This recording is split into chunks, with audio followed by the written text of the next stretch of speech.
stream. The swim. The stream. I started to stream. And I think I finally figured out the audio Okay, issues. do I still sound like I'm on my phone? A little bit. Weirdly enough, No. yes. That's so weird. Is it pulling the... Is your Discord pulling the right microphone? Because I know that sometimes when Windows doesn't update, it breaks audio settings. Yeah, it should Only be. sometimes? Did you leave Discord chat when you swapped your mic around? No, we do. You might... Okay, bye. You might want to try that. Is the words you were trying to say? I was I gonna say, think? yeah, I'm gonna try and reset it and restart Discord, but... How about that? Weird. No, it's Sounds not. better. Say again. Hello? Hello. Sounds weirder. Hola. It's a Yeah. little better, but still That's not weird. It's great. clear though. That's what's weird is it sounds clear. It doesn't sound like you're talking like distantly on a phone. So I mean, I'm fine with it. I just thought it was odd. I don't want to sound Okay, mean, I'm but my curious- favorite I'm- meme when it I'm comes curious to... on what it sounds like now. Now it just sounds compressed. Yeah, it just Yeah. it sounds like some sort of compressor's going on. My favorite meme when it comes to mic sounding shitty is saying that it's on public toilet setting.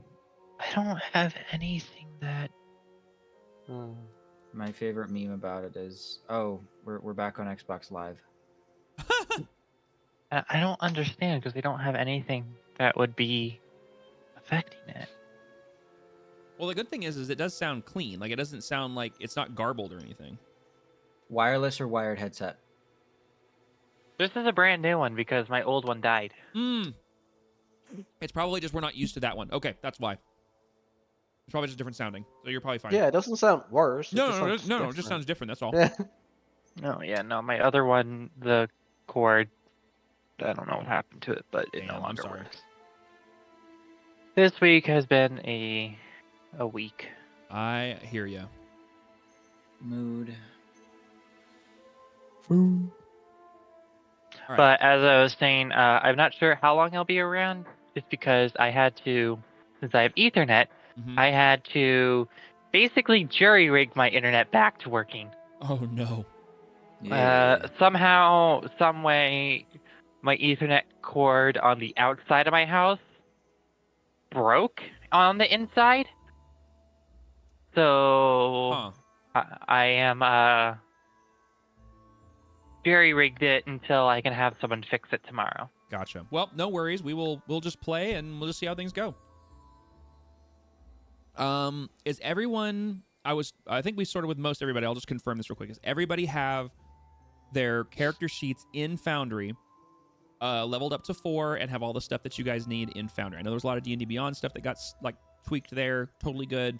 I can tell you I don't. You do not. Okay.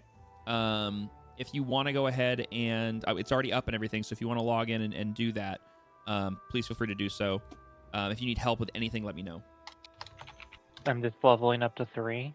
To 4 from 3. Oh, 4. Yeah, you guys are already level 3. I don't remember how to do that. So what you're gonna In do? Beyond, you gotta go back into the editor. So you have your character sheet open. You're going to one second. Yeah. So go to the 3rd tab down, which is the features tab, and then in the upper left-hand corner of your character sheet, you're gonna see a little wrench. Click that to go to edit mode, and then you're gonna see a little drop-down box appear next, like option appear next to your level in Rogue, and just go from 3 to 4. And when you do that, it should prompt you. I believe everyone else can correct me because I haven't actually done this as a player, but it should prompt you with everything that you need to do to level up. So it'll have you roll your hit dice to add more HP. It will ask you if you want to grab a feat. It'll ask you, you want to add your stat bonuses, things like Yeah, that. I want to get a feat, but did we ever figure out how to get to those? I have to make them. So you just need to tell me which feat you want from Oh. wherever source you are getting it from, and I will then create it in Foundry for you. All right. Never mind. I'll do a feat next time. Okay, that's fine. Then. Not Okay. gonna sit here It is- and it is hold quite everyone up by significant, making so- it you having another one. I just realized I got to do something. I should probably put my potions of healing under my favorites as well, because it's in a bag, and I'm gonna forget that I have those otherwise.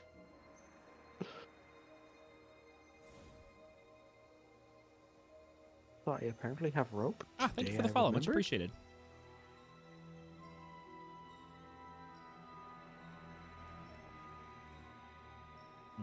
make sure that I've got all this stuff.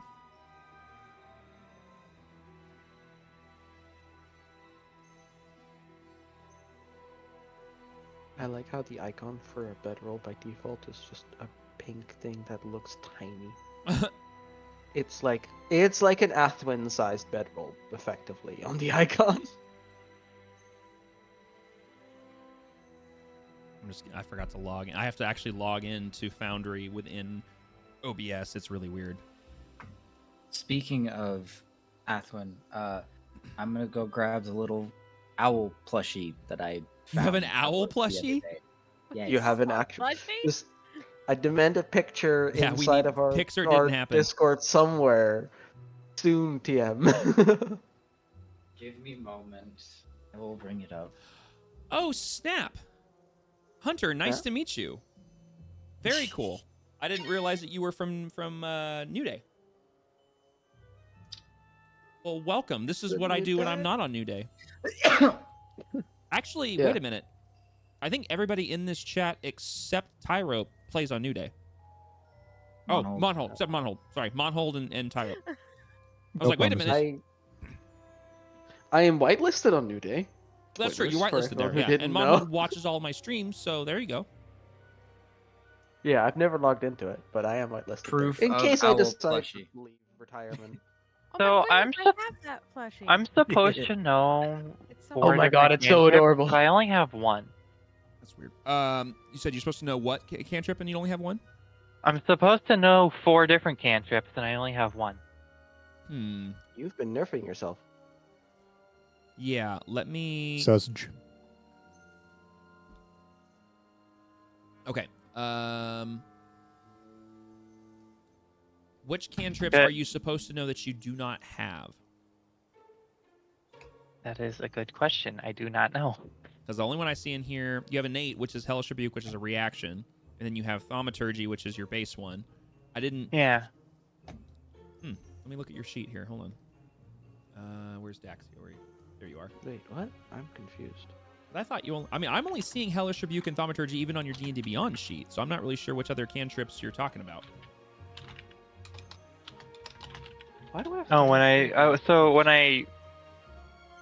supposed to have this one. when I leveled up, it Mhm. said my cantrips were supposed. I'm not sure if this means I'm supposed to know 4, but my cantrips went from 3 to 4.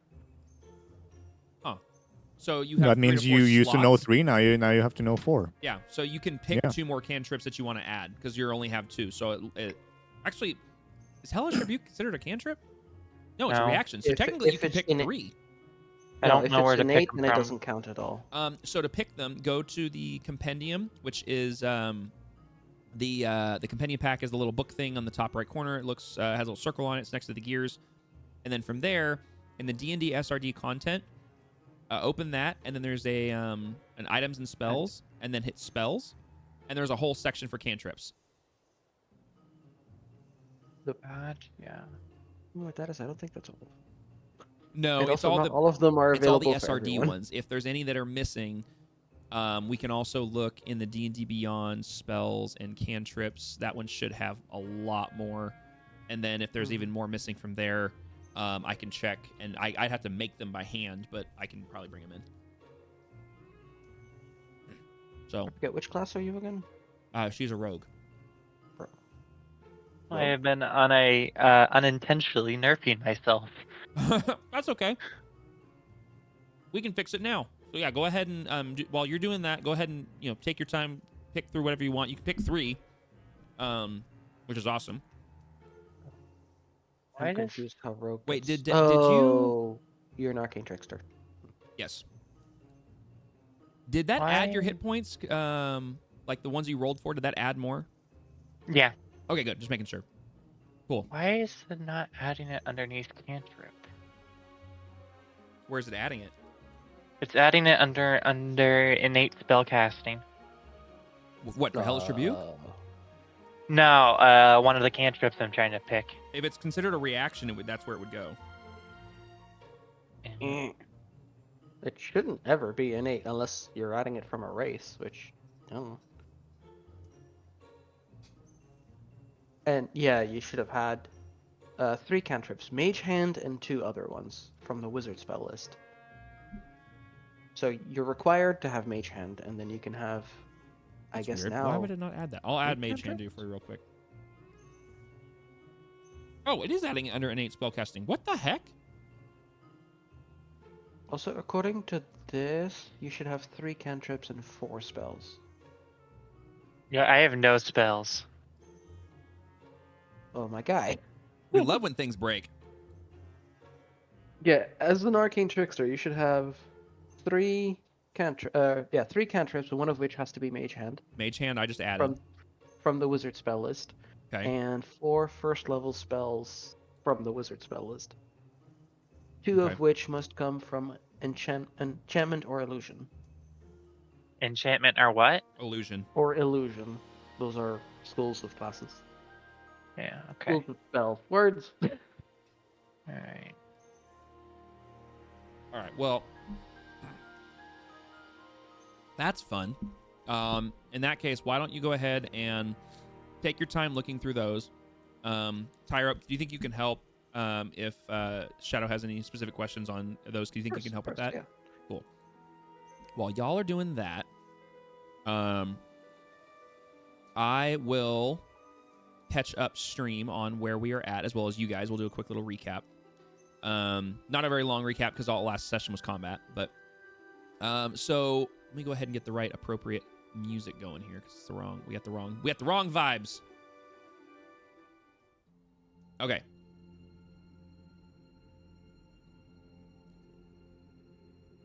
All right, got good vibes now. Okay.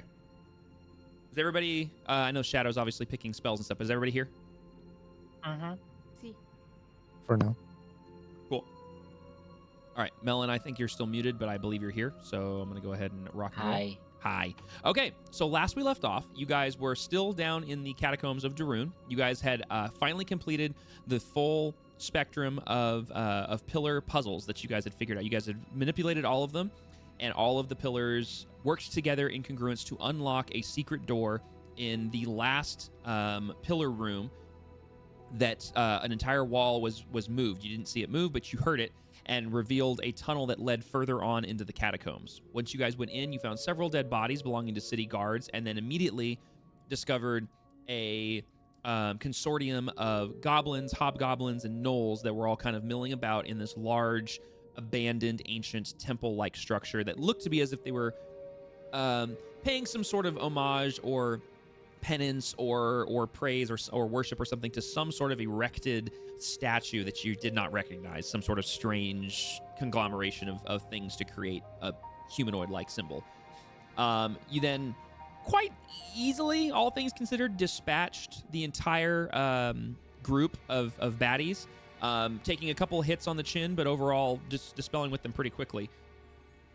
Now, where we left off, Othwin, Daxori, and Alexander have just wandered down the main threshold of that far chamber and then turned off into a side tunnel and have just found themselves in this large chamber with a large statue in the middle of it that you guys can see, some lanterns on the wall, and this looks to be one of the more ancient parts of the catacombs. This looks to be something that was definitely part of the old city of Darun. Talina, Grigor, Spitwick, and Basil have been wandering further into the tunnels after taking care of 2 straggler goblins that were further on in the tunnels. It is here with a rather split party. Not super split up. You guys aren't that far away, but with this split party, it is here we pick back up. So, licking your guys' wounds. I'll start with, since Dax is looking at spells, Basil, Talina, Grigor, and then our humble little gnome who has been getting his fair share of lickings, are here in the tunnel. You guys have just taken care of 2 of the goblins, quite easily, I might add, and definitely have a couple of, wounds on yourselves. What would you guys like to do? We are no longer in combat initiative order. There are no enemies that you guys are aware of.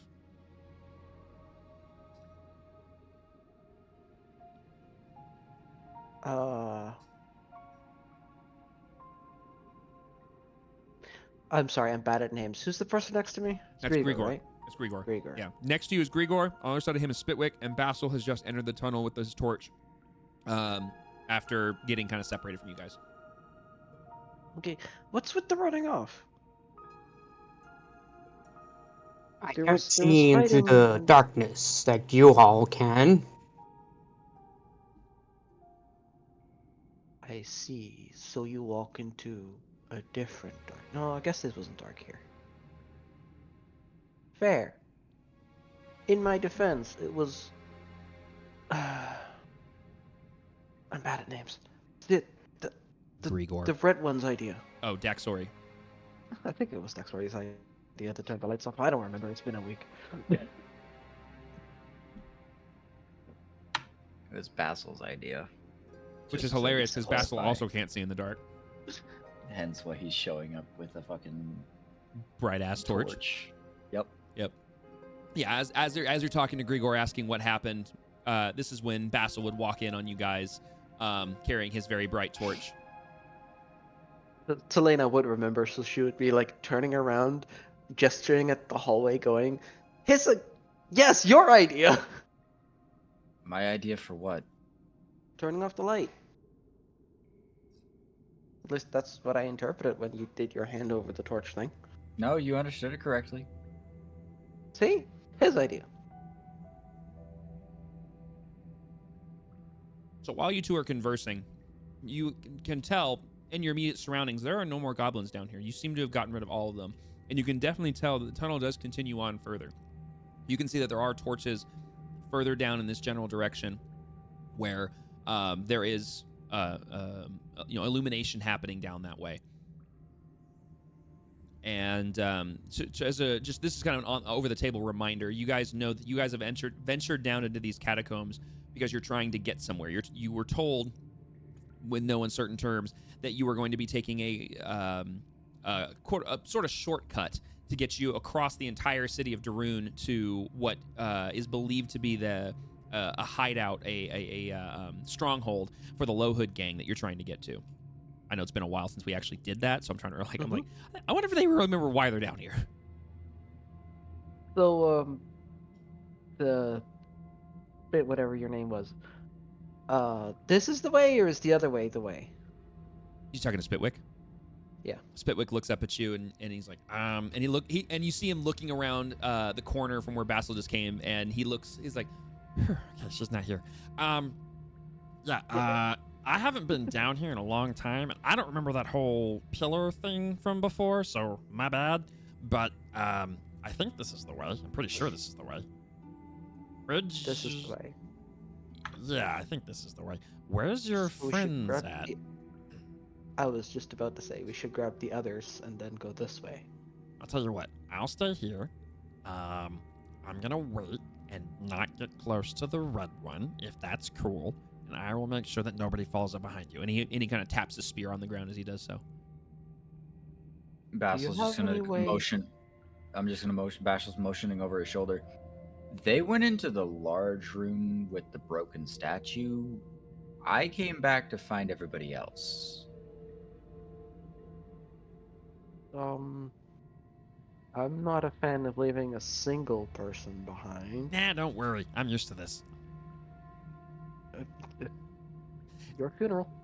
He chuckles, and you see him scurry off into this little alcove over here. And as he does, even with the light from the torch, he blends into the wall pretty well. Like, he's there, but you could tell that if somebody ran right by him, they wouldn't see him. I want a perception check against his stuff. You want a No, perception check I'm kidding. against I'm his kidding. stealth? I'm kidding. Please don't make me do that. No, like, yeah. But yeah, no, I'm he kidding. know I'm it's- kidding. I'm Yeah. kidding. We just gave him plot armor. Don't take it. yeah, exactly. Plot armor. Shush, move on. Cool. So do you guys go ahead and go back and meet up with the rest of your group? Yes. Then Okay. I would suggest, at least Telena would be like, well, he's clearly able to fend for himself, so I'm gonna just go back to at least the door where we fought. Okay. So as you guys are making your way back over there, I'm going to move, and you guys can obviously do what you got to do. I'm going to move everybody over here for a second. So we come back over to Othwin, Alexander, and Dexori. As you guys have entered into this large chamber with a very high ceiling, and this particular room matches the theme of the room you just came from, which is different from the tunnels you were in. The tunnels looked carved. They looked like they were done in haste. They looked like they were done, in such a manner that they could connect these sunken chambers from this old city, whereas this looks like very much like this was an intentional room, as is the hallway and the chamber you were just in. It is very nice, obviously old and dirty, but very nice carved stone walls and floors and ceilings.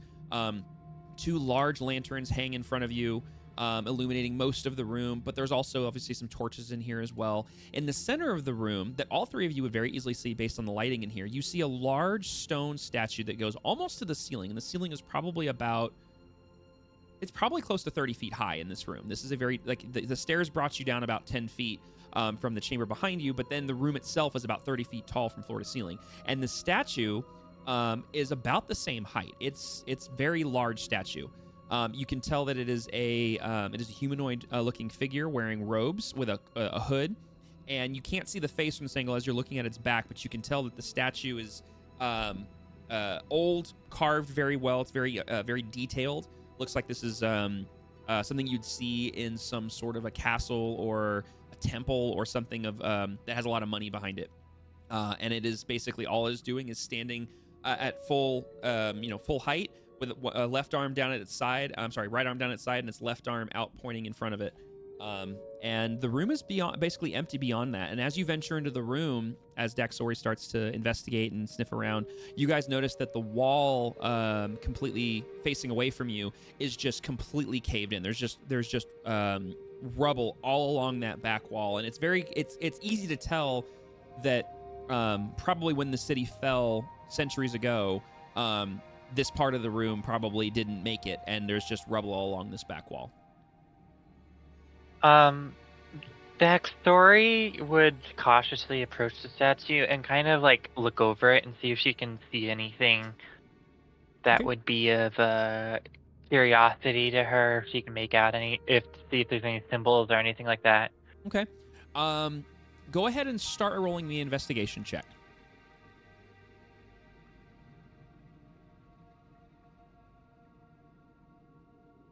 I don't see crap. No, you can tell based on looking at it that this is a very not delicate, what's what I'm looking for, intricate statue. Like, it's a very detailed statue. This does not look like it was made by someone of no skill. Like, this person, whoever was commissioned to make this statue, or people that were commissioned to make this statue, they did so very well. This looks very old. You can tell this is definitely from the old city of Darun. This is not new. And you can tell that the statue appears to be intentional, not only in its placement, but in its direction.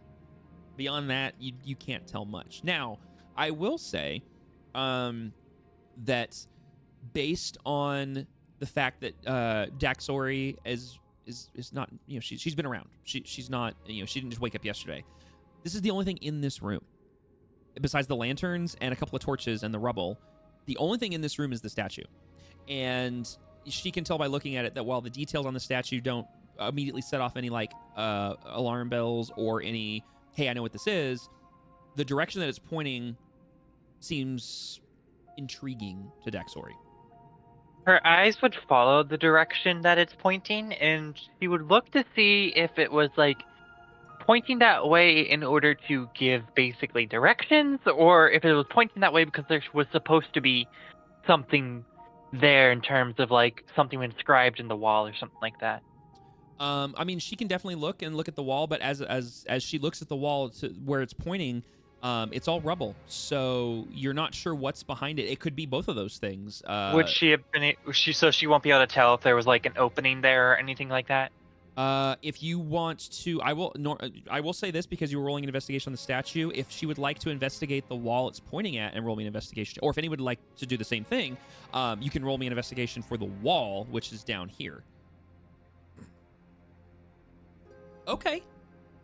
So as she moves down and starts investigating and surveying the wall of the I guess southern part of this chamber, I guess is the correct term. I remember when we first came down here, I had the cardinal directions in a certain way, and I forgot, so we'll just say it's the south side. The south side of this chamber, you can tell based on looking at the ceiling, there's more to this chamber at one point. Maybe not anymore, but the ceiling doesn't just... You don't see the edge of a wall like it just ended. You can see that the ceiling keeps going. So even though there's rubble along the floor and the walls and up to the ceiling, it's very clear that there's something beyond this pile of rubble. She goes up to one of the pieces of rubble and just for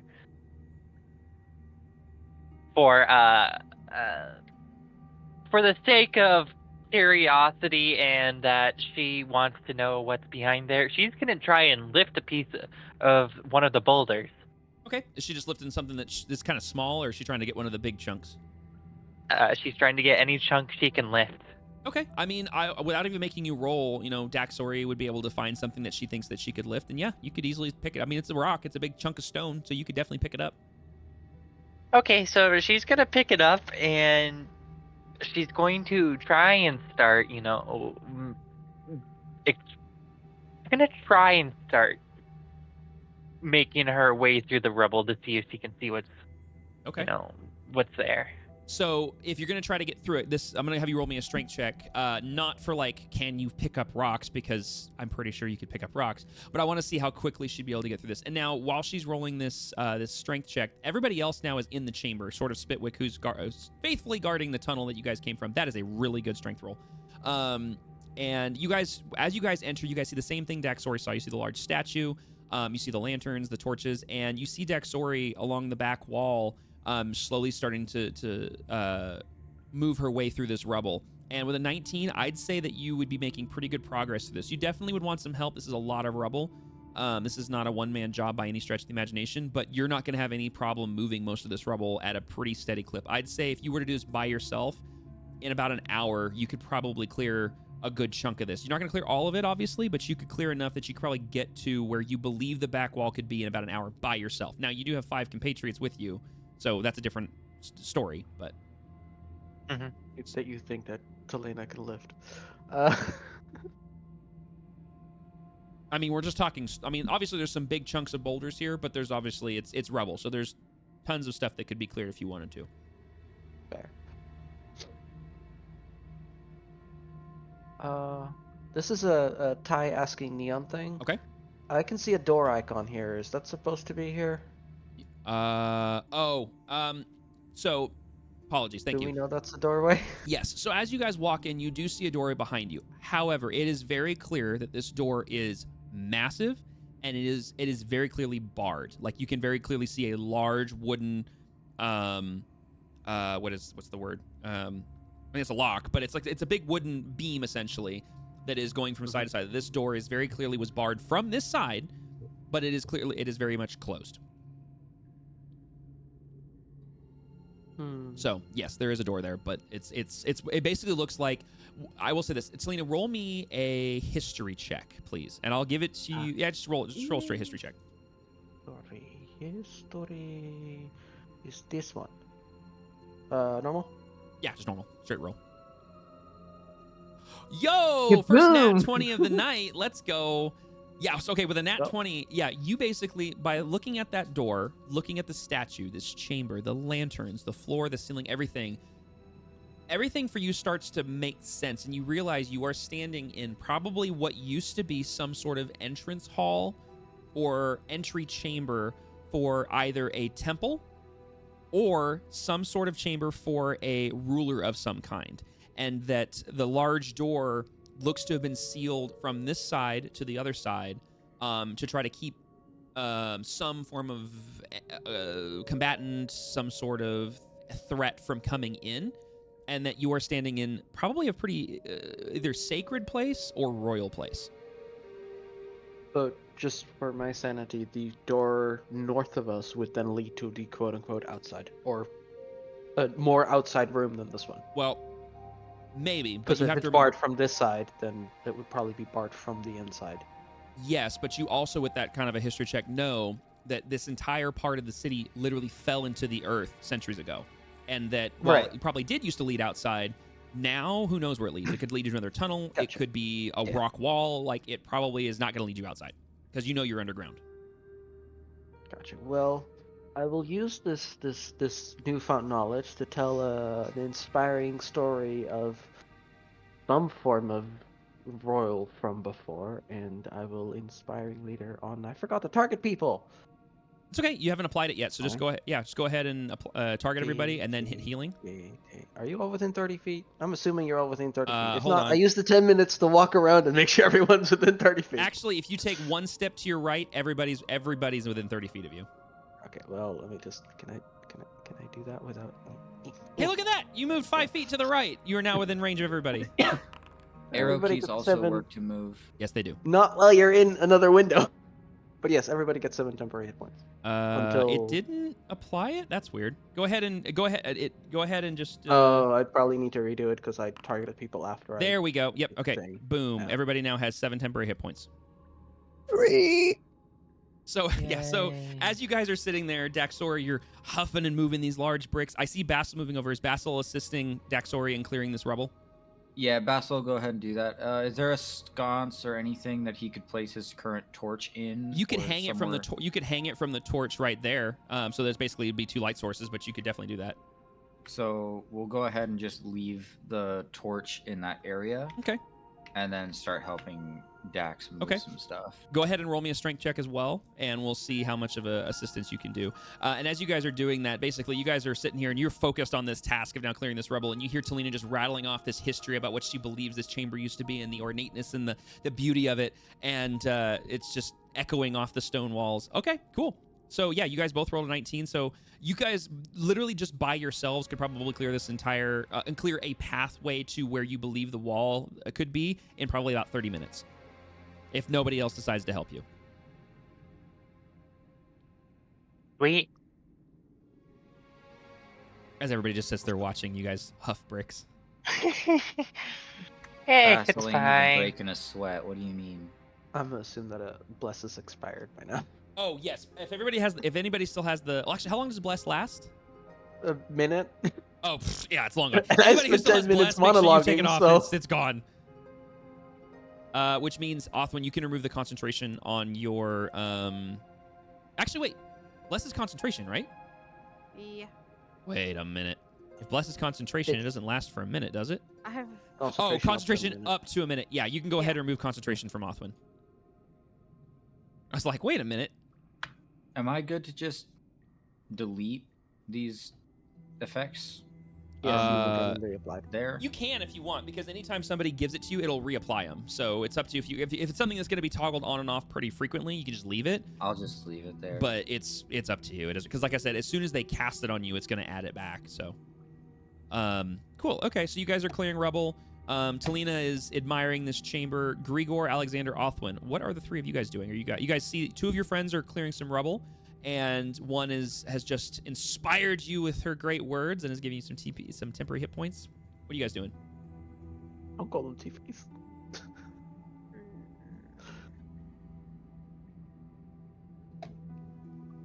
It's a history lecture. Grigor, can you say that again? I only caught the second half of it. Gregor's sitting there listening to Talina's history lecture. Okay, so he's just soaking it all up. All right, I dig that. I join in to help with the rocks. Okay, so you help with the rocks. Go ahead and roll me a strength check, please.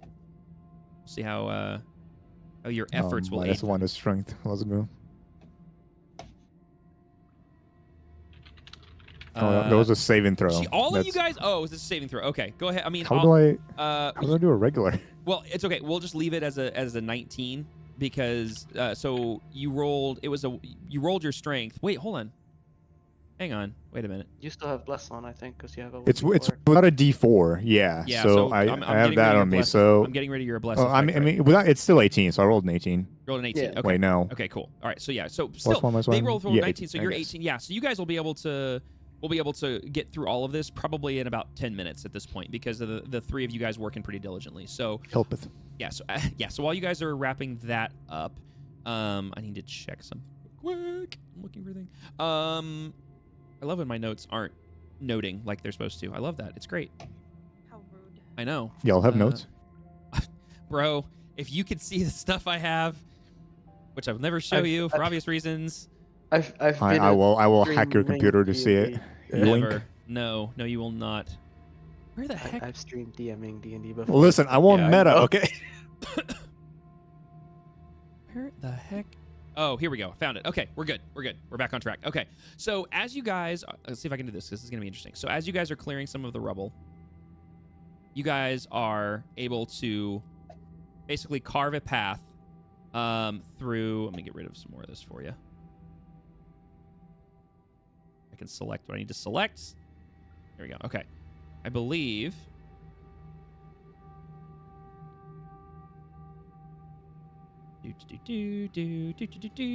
Okay.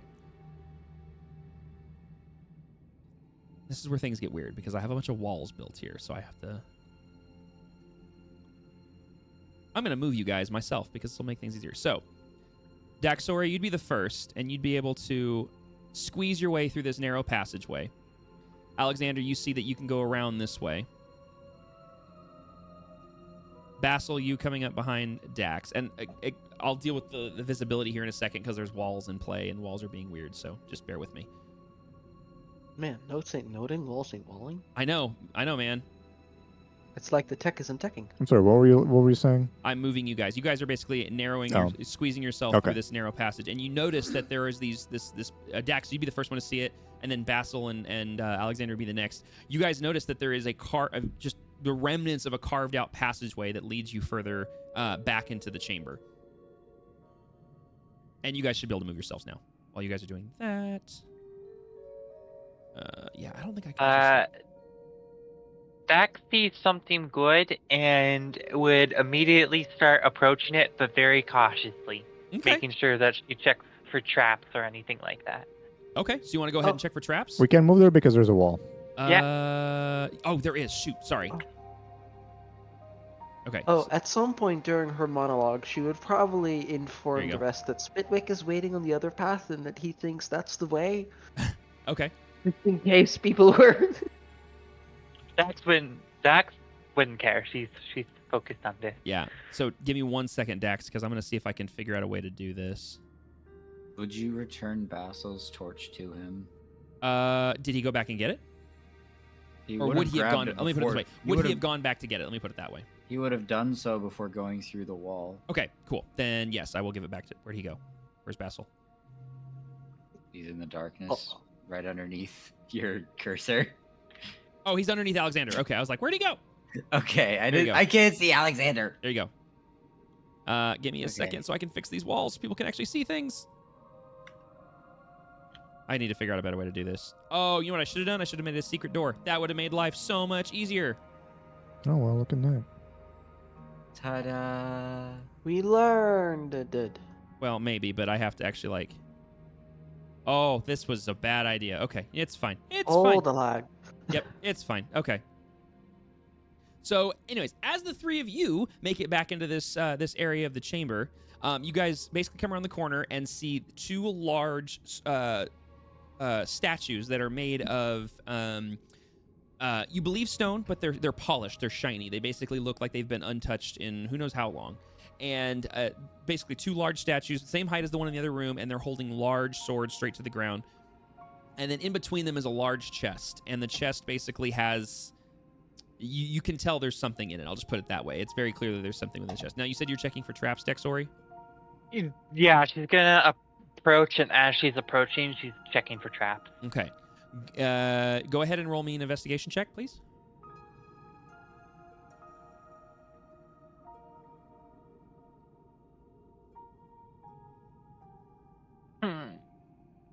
Okay.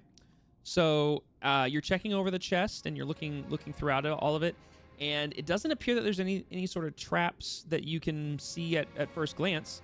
Nothing that appears to be like there's no sort of tripwires, there's no sort of pressure plates. The chest appears to be a normal chest. Okay, so blinded by her curiosity, she's going to approach it, and is the chest locked? You going to try to actually open it? Yeah, well, before she would open it, she would see if the chest is locked.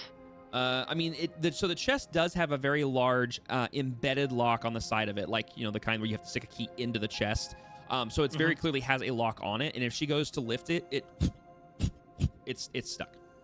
Okay, so she's gonna pull utilizing the tools on her person, Mhm. her thieves' tools, she's going to try and pick the lock and open up the chest. Okay. Go ahead and roll me a. So she puts the thieves' tools in and starts tinkering with it. Yeah. Okay. So roll me a dexterity saving throw, please.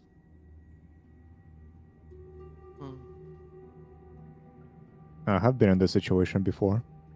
Okay. So Really? as you stick the thieves' tools into the lock and you start to feel the tumblers and you stick your ear down, you're like, all right, I've done this before. This is my forte. And as you do that, you hear something within inside the lock. And as you turn to look at it, a large spider jumps out of the lock at you and then falls to the ground and scurries away and scares you shitless. So she would have jumped back and basically screamed. And Basil and Alexander, you would have seen this happen to Dax. So she would have jumped back and screamed, and then upon seeing it scurry away, she would look back at the two and look at them with like, "You better not say anything to anyone." Would we And hear that scream? Oh, you guys would hear a yelp echo through the corridor. Just like you just hear it. Ah! Like nothing like blood curdling, like whatever Dax would be if she was a jump scare. I'll let Shadow describe that, but because it didn't attack her, it just scared her.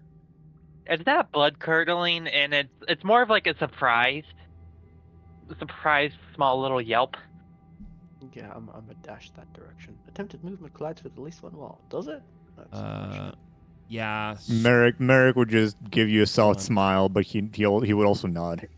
I know why. Hang on. Basil with one raised eyebrow, just okay. There you go. Okay. Still can't see Yeah. shit. So the spider has scurried off, and you are free to actually pick the locks. Go ahead and roll me a thieves' tools check, please. Do I just click my thieves tools? Yeah. Yes. Just click your thieves' tools, and then it'll pop up in chat, and you should be able to click it. Woo-hoo-hoo! Let's go. That almost knocked on a 3 It on did. my vision. 26. That has got to be one of the best rolls I've seen come out of you since we started playing. Yeah. Don't with think so now. like after getting the jump scare and getting the jitters, and you kind of shake them off. Like, all right, it's fine. I got this. You get back down in position, put your ear to the chest, slide your thieves' tools in, and start to. And with just almost an eloquent deftness, you're able to just. And you hear the tumblers give, and to your belief, the chest is unlocked. Okay, upon hearing the tumblers give, she would go ahead, she would stand up, and she's going to very cautiously open up the chest. Okay. And this very old wooden chest, just creaking and groaning the whole way, opens up, and inside is a burlap sack on one side that's open at the top, containing by what looks to be a lot of coin. The other side of it, you see these sort of leather and cloth wrappings around various items of various sizes and densities and weights, kind of stacked sort of neatly on the right side. And on the top is a simple, on the top of all this is a simple piece of parchment it looks like it was once a scroll, but it's kind of come unrolled. And it's just a very simple piece of parchment that says, that has some handwriting on it. And basically it says, "To whoever finds this, the treasures of my kingdom are now yours. I apologize for not being a better leader." And then it just has a very simple signature that the signature you can't quite make out, but the first word looks like the word king. The rest of it's kind of smudged and faded. Upon seeing that, Dax is just going to have the biggest smile on her face. And she's going to take... How big is the burlap sack? To put it to you this way, when you look at the sack, it's about what you would carry on your back, and it is not full to the like bursting with coin, but the sack itself looks like it's mostly full. And to put it to you the best, by quick glance, you can tell there's probably several thousand worth of gold in this bag. So Dax is gonna leave that alone just for a second. Okay. And she's gonna focus her attention over to the stuff that's wrapped in the cloth leather bindings, and she's gonna very carefully take one out at a time and kind of unwrap it. Okay. So what I'll say is, while Daxori is fiddling through this chest, Grigor and Othwin, you guys did hear echo through the chamber a yelp. You saw Talina scurry off, and if you guys are looking, you notice that all of your friends are no longer visible in this area. What you can see, and I apologize that the game mechanics are causing a bit of an issue. In fact, actually, let me just do this to make my life easier. Hang on. You guys should be able to see through Creeper here. should still be able to see me. Well, he couldn't because of a wall issue, but I just deleted the walls to make my life easier. So, Othwin and Grigor, you guys would both see that most of the rubble has been cleared, and that there is a pathway that is now visible, leading further back into the chamber. If I can, there we go. I want to get that right. There we go. And you can clearly see that there's light illuminating from the very back of the chamber from where your friends have disappeared. Up to you if you wish to go join them, but just letting you know that they're there. Othwin, I noticed that you've walked up to that door. We'll come back to the treasure chest in a second, but what is Othwin doing at this door? She's looking at it. She's looking Poking at it? She's what? I'm sorry? Poking it. She's poking it. Yeah. Okay, well, it's a very large door. For her, this is probably a 15 to 20 foot high door. It's a set of actually double doors, to be specific. It's very large, heavy oaken doors with iron facade and hinges, and then there's also a very large beam stretching across it on this side of the door that is closing it. Is she trying to do anything with it, or is she just interested by the door? Is there any like a gap underneath it? This door goes all the way to the floor.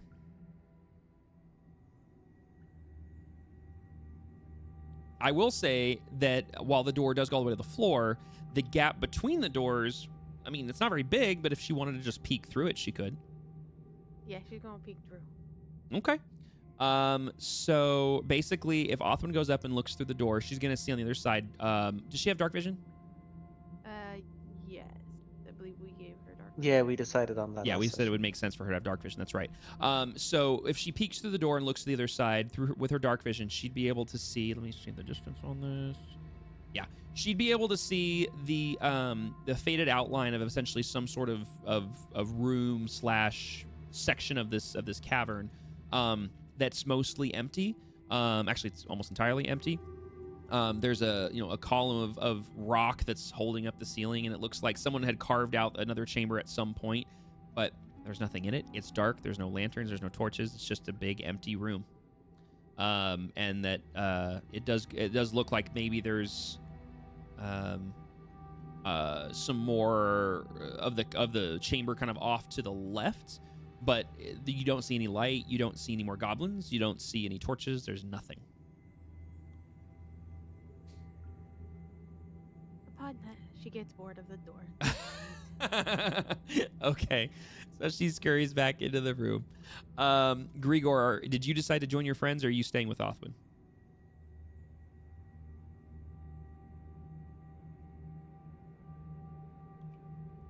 I'll stay in the room. Okay. All right, so they're hanging back. So we go back to the little loot goblins down here. So Daxori, first off, Basil, Alexander, and Talina, you guys watch as you guys basically arrive, or Talina arrives, and you see Alexander and Basil watching as Daxori is lifting the lid to this large treasure chest. And as she opens it, you can quite literally see the reflection and shimmer of gold coming out of this chest off the torch that's coming from Basil, as well as the fire coming off of Dax. But Dax, as you open this chest, like I said, you have that on one side. On the other side, as you're going through the other items, they feel like they're all wrapped in various things. So if is she unwrapping them individually? Is that what you said? Yeah, so she's taking one out at a time and carefully unwrapping it. Okay. So basically, the first couple things you're bringing up are basically a series of robes. They look very, like they basically, when you unwrap them from this kind of leather burlap mixture of materials, it's basically several sets of different robes of different colors, but they're all very clearly silk, and they're more or less in pretty good condition considering these are pretty ancient. Okay. You find a small a very small piece of burlap that's folded in over itself a couple of times. When you open it, it's a large ornate gold bracelet with these stones kind of embedded around the edge of it. Something that you find kind of odd as you remove some of these, you find something that has this odd shape to it. As you bring it out, it's actually and you unwrap it, it's basically a small bird cage, a gold bird cage about I'd say about 10 inches tall by about 8 inches around, so it would have held a very small bird. And it has this filigree around it that almost looks silver, and as you look at it more, you go, no, that's electrum. There's actually electrum filigree that is embedded and composed into this small bird cage. And the last thing that you pull out of this little stash is a crown. But the crown is not gold, it's bronze, actually, which catches you kind of like, that's weird, but whatever. And so, yeah, you found basically a bronze crown. You found, actually, it was 2 of those gold bird cages, apologies. 2 little ones, so that looks like they were a set. A large gold bracelet, and then you find 3 sets of these silk robes. And at the very, very bottom of this chest, next to the gold, you do see a small little leather pouchet sort of thing that's about, I say small, it's about medium-sized, that's at the bottom of all of these things. And it's not sealed, it's just kind of wrapped with a leather strap. And that would be the basically the leather pouchet thing, and then the bag of gold coins is the only 2 things left in this chest. So she's gonna take the pouchlet out, and she's gonna, do the same thing. She's gonna look at it. Okay. So as you open the leather pouchet, inside is what appears to be a burlap sack, or I'm sorry, a leather bag, excuse me, that has been folded like over and over so that it sticks in here into this pouchet. So it's like a bag that's been compressed down. It's empty. It's folded in. And then on the other side of it is a small glass vial, like a what's the word?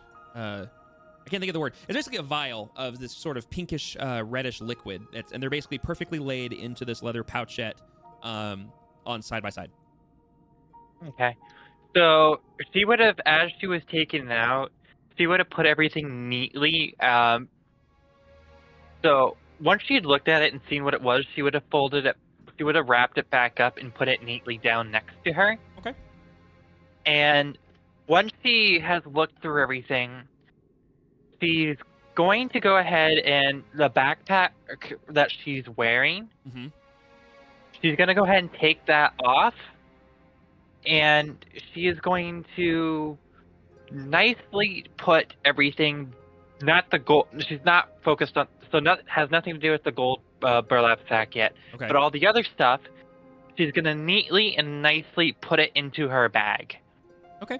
So you guys watch as these items are coming out of the chest, and you guys from your distance, you're not that far away, can easily see pretty much everything I just described to Dax, you're seeing.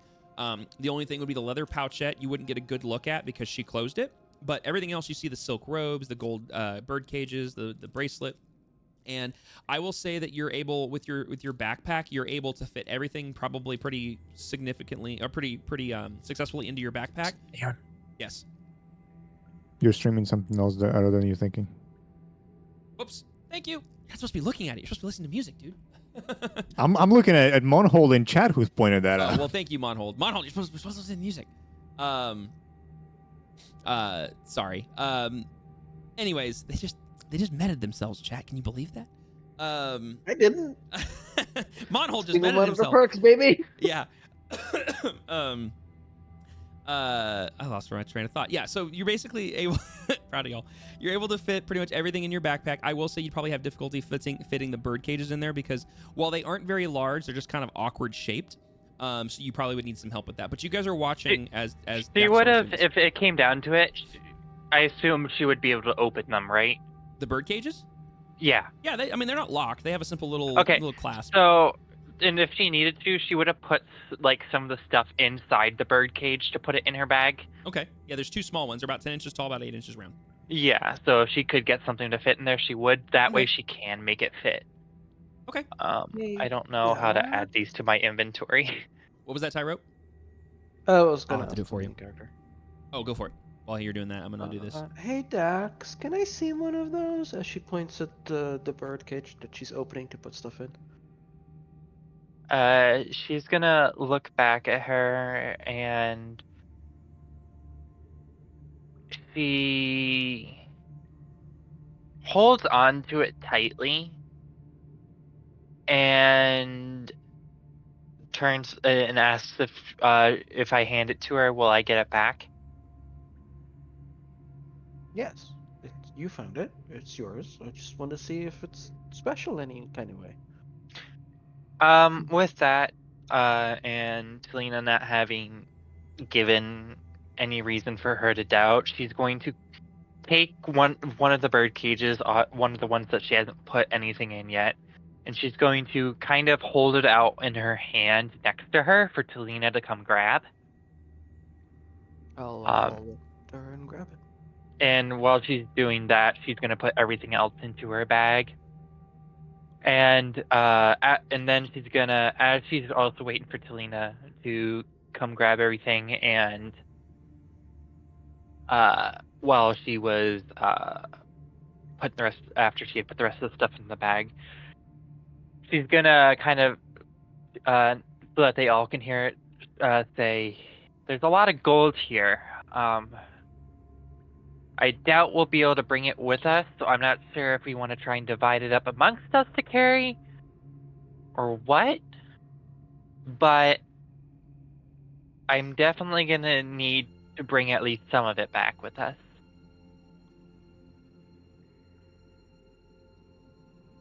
I'm not gonna go out. I'm not gonna count all of this in here, but we should just give a rough cut to people and then balance it out later. She would nod. Yeah, I'm definitely not. We're definitely not gonna count it in here. But if I had to say, it looks like 1,000 pieces, maybe give or take. You would be able to notice that there's far more than 1,000 in there. Yeah, I'm Okay. pretty sure he's the thousands. Yeah, plural. thousands plural. Like you could tell. Oh. I'll say this for the sake of if you guys want to give it a rough estimate, between the different because it's a mixture of copper and silver and gold and platinum. There's over 4,000 golds in this bag. Okay. So it's. I would say there's more than 4,000 pieces, or give or take. So I don't know how we want to try and do this. I'm not sure if we want to grab the bag and bring it back to the house that or not the house, So We can count it at either the I know his name. I should know his name. Cassivus. Cassivus's place, or we can count it at my room or backstage rather, so that it doesn't draw too much attention. she would basically be getting that we should one of the options could be we grab it and we carry it back to Cassivus's place for right now. Yeah. Before we Cassivus is an proceed. opportunist. I wouldn't leave the money with him. No, not to leave it with him, to count it there.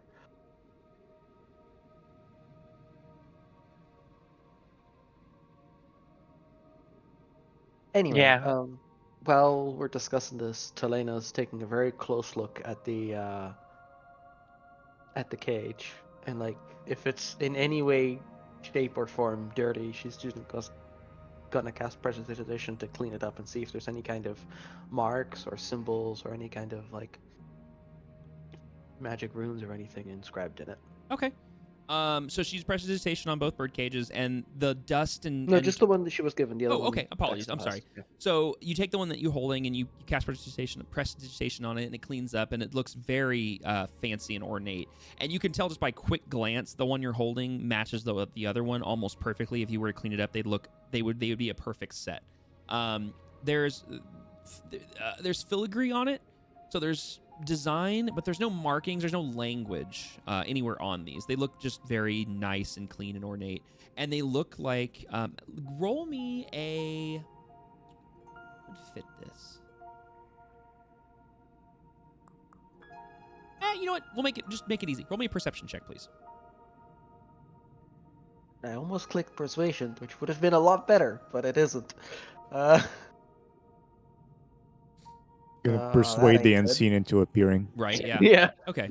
I mean, with a 6, you can tell that these are very nice and they're very expensive. You can tell these are probably made of gold and of electrum, and you can tell that as a set, they probably represented something.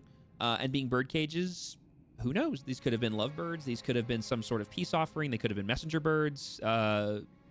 Possibilities are here, but there's no language anywhere on it. Just for the sake of comedy, these aren't Athwin-sized bird cages, right?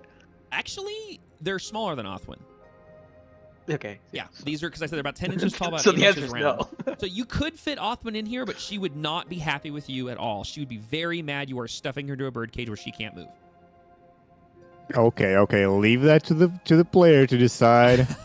Maybe it's her thing. We don't know. I don't know. She would He's not not be wrong. comfy in that. That is a very small.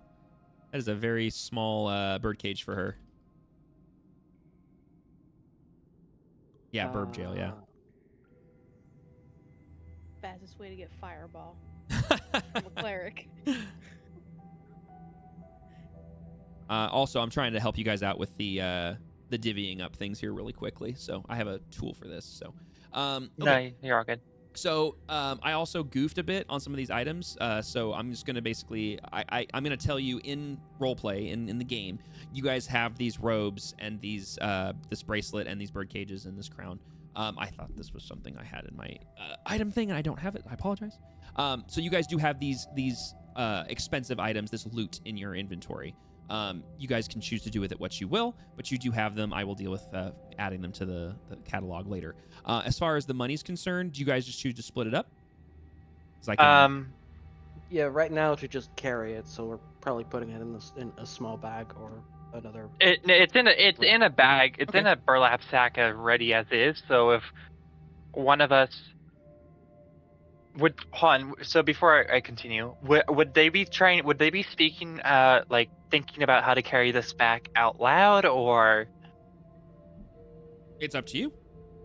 Yeah, I'm asking the rest of Oh, the group. sorry, Oh apologies. yeah, no. If it came up, if you're like holding it up, like how to carry this, like, we could either split it or somebody can just carry it. Oh, While this, Um, real quick, Fine. while you two are conversing, Jesse, can Alexander roll me a perception check, please? Yeah. Thank you. I'm gonna. Just Alexander or Basil? perceive. As well? Is Basil in here I too? perceive very Basil, you good. can roll it as well. Actually, Basil is the light source. sorry, I have so many screens up right now. Yeah, you're Um, making me blind because I have night vision. Okay, so definitely Alexander. If Basil wants to roll one as well, he can. But I feel like this is more more Alexander's forte. So Alexander, as you're doing this, you notice that the leather pouchette that Daxori had been looking through, you notice that the leather bag that is stuffed into one side of it looks familiar to you. It looks like something you've seen before. Oh. It looks not necessarily the specific one, but just something about it looks familiar.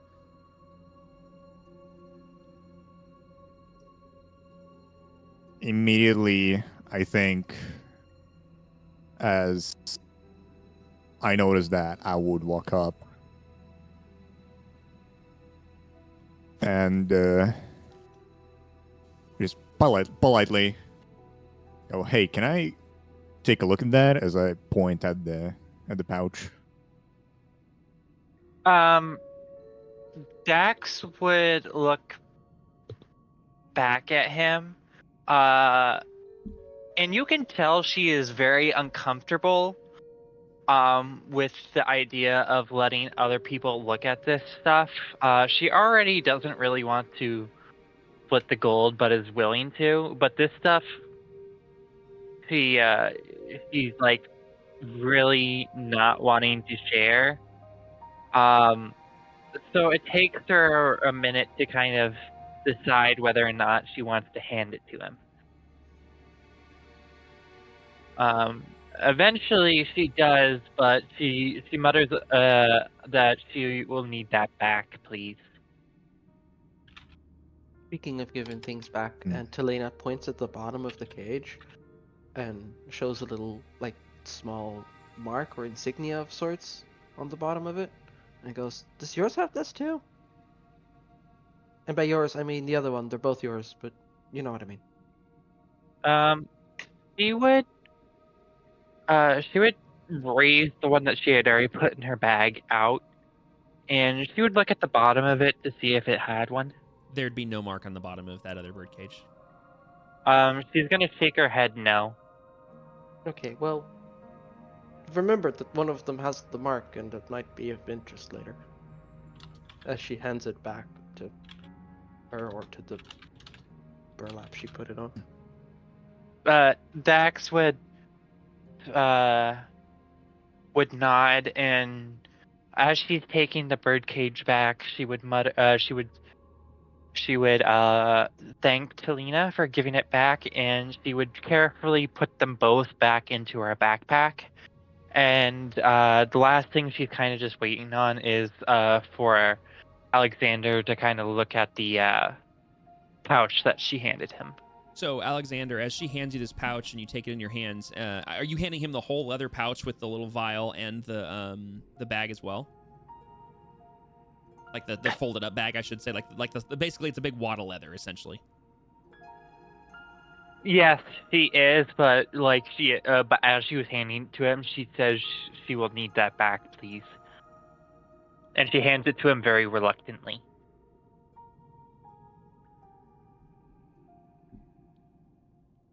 Okay, so Alexander, as you take this, and I don't know if you say anything back to her when she hands it to you. No. Okay, so as you take this and you look at them, the one on the left, you're not sure what the liquid is inside of it. You'd have to consult with somebody who is more familiar with that than you. But I will say that the leather stuff on the right, that's all kind of folded and tucked into this flap inside this leather pouchet. You pull it out and you open it, and you recognize that you've seen people use these bags before, and you recognize that these bags have that this is a bag with very special properties. That this bag is something that you've seen people put a lot of things in these bags before, more than they should probably hold. You go, wait, I've seen this before. I know what this. I know this is a special kind of bag. Cringe. Oof. Ouch. Dang. That's the nat one, by the way. That's nice. Was that a nat one? Oh, was that a nat? Oh, that is a nat one. Yeah. Yeah. I'll say it's up to Arcana you. failed. Can I do any other sort of check? I don't know if it's magical. Is there any other checks that I can Do you have to detect figure out magic? like what it is? I don't have detect magic now. Do you have identify?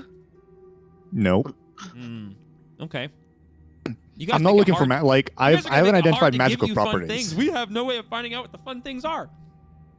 Oh yeah, you asked the DPS character if he has non-DPS spells. I'm Don't just gonna Anything like history or Doesn't intelligence either. recall of go ahead like. and roll, yeah, actually, you know what? Roll me a history check. That would work. History check would work. Let's see. I'm about to fail this one too, but you know. Oh, might as come on. well. Wait, identifies only a first level. How spell? on earth does someone roll 2 nat 1s in a row? I don't know. Well, you know what? Everyone The bag took all the explodes good and rolls. Alexander Now. dies. That's I'm just kidding. I'm kidding. Yeah, you're looking at this and it's like all you can really tell is that you don't know the specifics. You can't narrow in exactly what or why, but you know you've seen a bag that looks just like this before, used by people that you've associated with, and you've seen them put many items into these bags, more than they probably should hold. That's as much as you're able to tell by looking at this. But you know that these bags can hold a lot. That much you know. Even with a nat 1, you know that. I open it up and I look inside. You look inside and it is abnormally black. Like you can't see the bottom of this bag.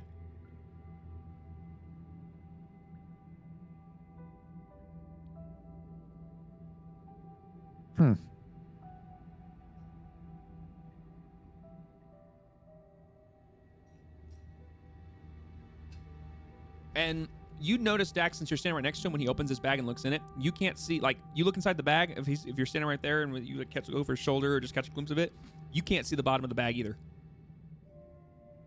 Noticing this, she would get even more. She would get even more excited at her find, and she would get even more nervous about letting him keep it.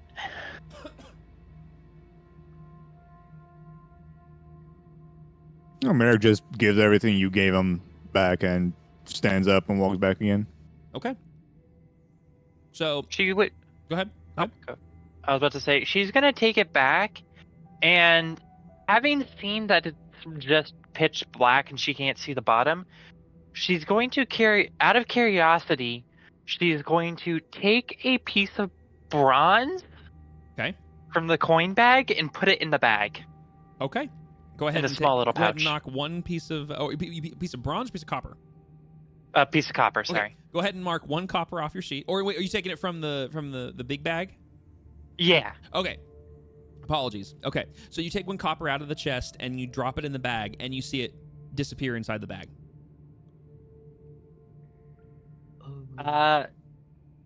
She's gonna try and see if she can find a way to recover the piece of copper. Okay. She puts her hand in and you feel around for a second and you pull out a piece of copper. She's then Awfully gonna. excited. What? She's Sorry, then Talina. gonna. Oh, go ahead. Talina, what comment? You seem awfully excited to be able to put a piece of copper in this bag. Yeah, mind you, Talina can't see the inside of this bag from where you're standing. She's gonna be like, I have. She basically says, no, it's. I have an idea. Don't worry about it. And she's gonna go ahead and put the piece of copper in. Mm-hmm. And this time, she's gonna take both of her daggers off of her hip, and she's gonna put both of her daggers in.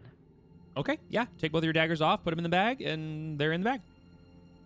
Okay, she's gonna go ahead and see if she can recover both the daggers and the piece of copper. And the two daggers come out, and then you reach in, and the copper comes out. Okay, so she's gonna test it one more time, and she's gonna go ahead, put the piece of copper, her two daggers, and her short sword, and she's gonna see if she can try and fit her short sword in the bag. And you guessed it. Because once more, the short swords cannot fit in the bag usually. Yeah, and as you imagined it, everything that you put into the bag, you're able to put into the bag and then take out of the bag. Being this, would Talina recognize this at all? Maybe. I'm Go willing ahead to and roll for it. yeah, go ahead and roll me either an Arcana check, or a History check. They're both +1. Let's Could- roll Arcana for the Could giggles. Basil even look at, like, be the onlooker of this instance and be like, I've seen one of these things before. Yeah, if you feel like your character has seen one of these things before, roll me a History check. And don't worry, this is the only time we'll ever go through this with one of these items. Oh, you told me I've seen it before. It didn't do shit. Yeah, well, you rolled shit, so you decided to roll after I told you that. Basil 11. Yeah, okay. So, yes, Basil and Talina, Talina, you recognize the arcane properties of this, and you go, wait a minute, I know what this is because of the arcane properties. At the exact same time, Basil, you're like, wait a minute, I've seen somebody use one of these before as well. And you guys, ta-da, you guys have found a bag of holding. Just immediately, Oh, I thought it was both a hand Talina, both Talina and Basil same time. Is that a bag of holding? Yeah, like literally in unison, perfectly synced up. Like, is that a bag of holding? It echoes through the chamber as Dax is just arm in, arm out of this bag. Like, look, this is a cool trick I can do. Like, yeah. Okay.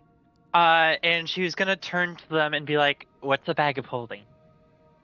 Okay, that heavy pouch of coin, Mhm. put it in the bag and then lift the bag off the ground.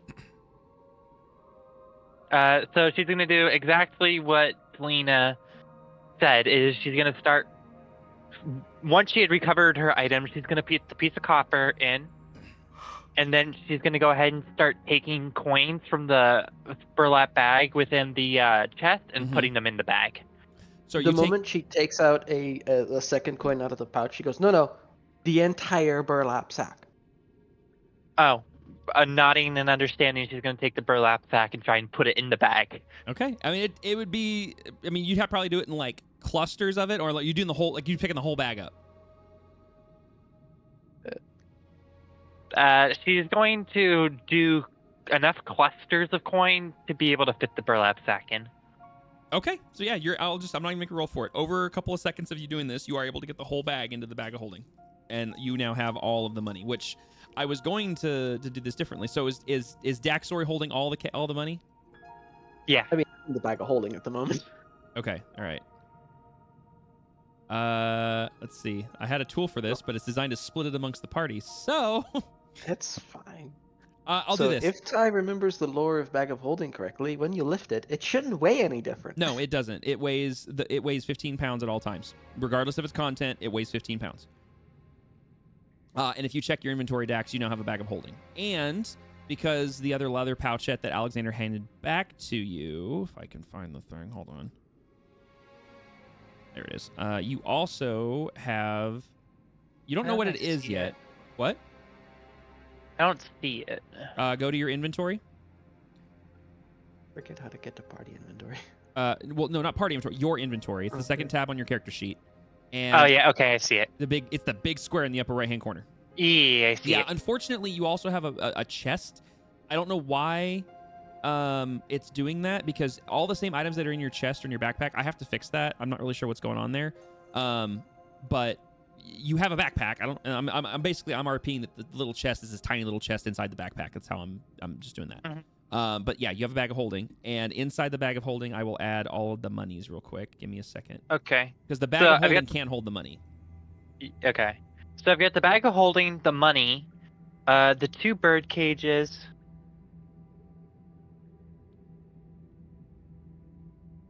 I'm just curious what Dax's Times- expression would be when she lifts the bag and it isn't any heavier. It would be amazement, and she is putting that thing. She's putting the Bag of Holding in her backpack, in the small little chest in the bottom.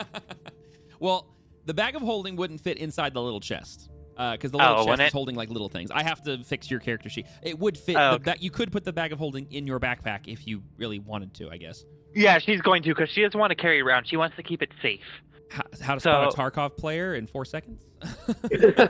No, she's gonna go ahead and put it in her backpack. Okay. So Cool. now How she's many got. backpacks do you have in your backpack? Right. Yeah. So she's got the Bag of Holding, the coins, the 2 Mhm. bird cages, the 3 silk pieces of clothing. What else does she have? Oh shoot! I just realized that Grigor couldn't walk through that wall. I am so sorry. There you go. I fixed that. You have the valuables. You have the bracelet and the crown and stuff like that. You found all those items. And then you also had the little vial of pinkish reddish liquid that you don't know what it is yet, which is why I'm not putting it in your inventory, because it'll ruin it. So just mark down like on a note that you've got a random little pinkish vial, and then once you have somebody look at it, you'll know what it is. Yeah, no, writing this all down on a sticky note. That's why I'm asking. Beautiful. So yeah, so you basically have emptied the chest of its contents. You have all the stuff on your person, and you guys have basically found this ancient hoard, for lack of a better word. So she's going to go ahead and she's gonna close up her bag, and she's gonna go ahead and throw it back on her back. Okay. And she's gonna be like, let's head back off. Basically. There you go. So yeah, as you guys see her fling She's trying to contain her excitement. that makes sense. Okay. So I'm gonna go ahead and assume that you guys all move out of the chamber, and because I have to move you myself because of the stupid walls. I mean, I would try to lead the party back to Spitwick. Okay. So what we're gonna do then is I'm gonna move you guys myself to make things easier. So you guys move back into the main chamber. Weep. I could see through the walls. You can see through the walls, not anymore. So the rest of the party rejoins Othwin in the main chamber. Othwin, you see your friends come out, and you notice that Daxori would be failing to have a poker face. She's clearly found something pretty exciting on her face. And then Talina, you said you would lead them back to Spitwick. Do any of you guys do anything else here, or do you let Talina lead you back to Spitwick?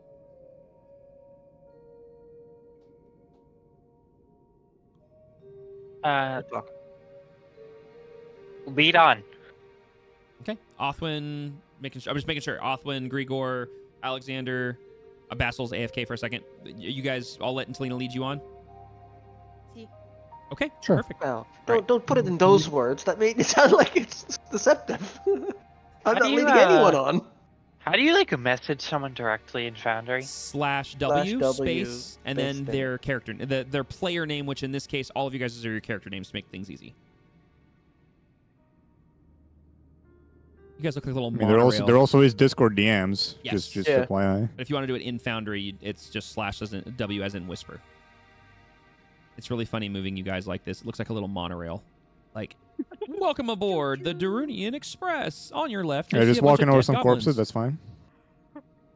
Alright. It's not like they mind. I'm gonna do this individually because otherwise I'll break things. All right, so oop. I'll help. Thank you. I'm helping. There you go. Yeah, there you go. Go ahead and I'll move Basil. I'm just trying not to go through walls because it'll break the immersion. Is Spitwick still hiding in the wall? He's not hiding in the wall. He's hiding against the wall. So, like, you guys... So, those who know where he is, which would be Selena, Basil, Grigor, you guys know where he is. Anybody else, if you want to try to spot Spitwick, you need to roll me a perception check. I don't want to for a specific reason. Okay. So, Talina, you would lead them back to this point. Let me go ahead and move everybody over here since I'm sure that nobody could see. If you tried to message me, it didn't go through. You do need to type the full message. Yeah, Neon doesn't work. You have to do /W Game Master. No, but that I part know worked. You just that. also have to type the message after it. Yeah, I'm just gonna do Discord. No, it's fine. I mean, it worked. I saw you message me, but then there's no message attached to it. So you just got to do the same thing and then just space and then type the message out. Welcome back. I have moved you. So you guys have rejoined with where Talina has led you, indicating Spitwick is here. That scared me for a second. I was like, what the? Sorry. No, it's fine. So you guys have led back to this point. 1 second. I'll do it this way. Yes, sorry about that, Hunter. I have to manually do the moving. Oh yeah, good point. Retrieve your throwing daggers. Yep. Or people retrieve your throwing weapons. Yeah. So Talina, you lead them back to this point. Do you point out Spitwick, or do you just kind of wait for him, or what do you do? I'm making eye contact to see if he's like indicating that anything has moved, anything sus is going on. Like, I'm making contact but not giving his position away for obvious reasons.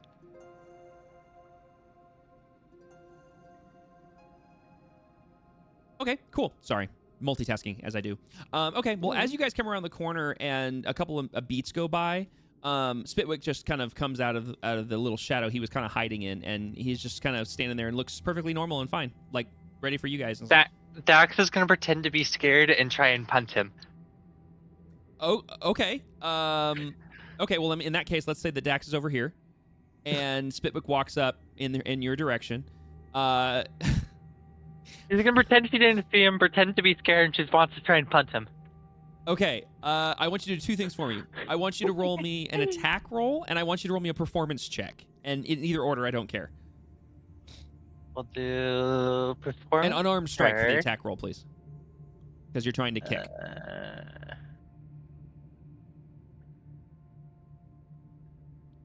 Okay. Oh, okay. That's performance. Okay, go ahead and roll me the attack roll as well. Yeah. Unarmed. Make sure he's targeted so that you can get it against his AC. Oh It's crap! fine, I it's didn't fine. do that. Oh, snap. That's okay. I can tell you it hits his AC. So, yeah. So he walks up and is like, hi, welcome back. Ah! And he gets punted back 5 feet as Dax kicks him. But I will say, so how do you explain to me your performance of trying to feign fear and being startled by him? So, You have way too much fun torturing this poor gnome, by the way. I'm just going to put that out there. hey, at this point, it's I gotta stay with the dynamic. So upon Dax walking that way, she's and hearing Spitwick speak, she's gonna pretend to yelp, kind of like she did when she was a spider, but obviously she's faking it. And she's going to pretend to yelp, and she's going to take a step back, like have her foot take a step back briefly before she punts him, kind of like she's taking a step back from whatever it is that frightened her. So, well, you do hit him, and it does knock him back about 5 feet because you do kick him. And how much? What is the damage on a? What's the damage on an unarmed strike? It's 1d4, I think. It's 1d4 No, unless 1d4 you're is proficient. for 1d4 is for people who are. Normally it's just one. Yeah, it's 1 plus. 1 strength plus your modifier. strength modifier. Oh, okay. Oh, okay. So it's your what's your strength modifier? It's 0. oh, so you do 1 damage. So I'll Yeah, take. it's 1d4 for people who are proficient, like for monks and shit. Okay, so he Monks, takes I 1 point believe, of bludgeoning have damage from the punt. I will say with the 12 performance check, he falls back and he looks up at you and he just has the most annoyed look on his face, and goes, "Oh no, I didn't see you there," and he just dripping sarcasm.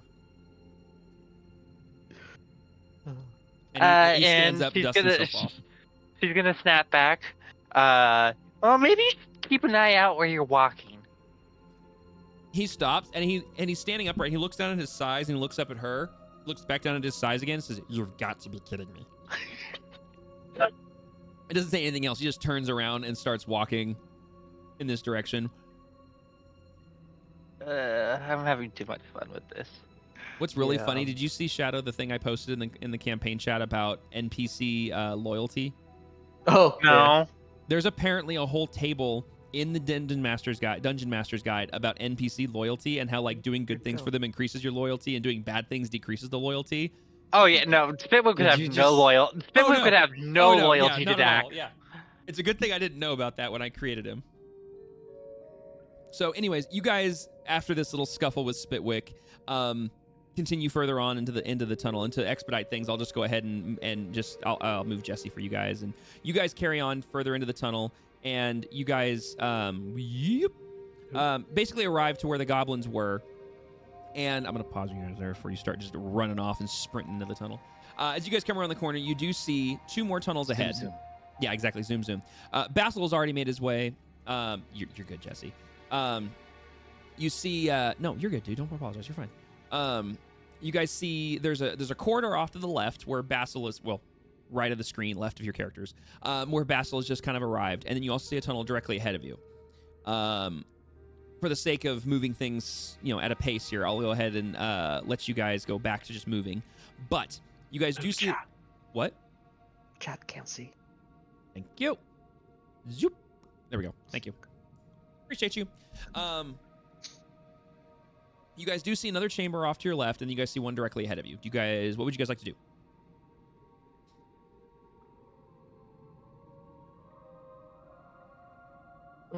I'm not taking point. I was just following whoever was taking point. Oh, Basil was zooming, so I think he was taking point. Basil's gonna take a quick peek into the room that's on the left as we pass. Okay.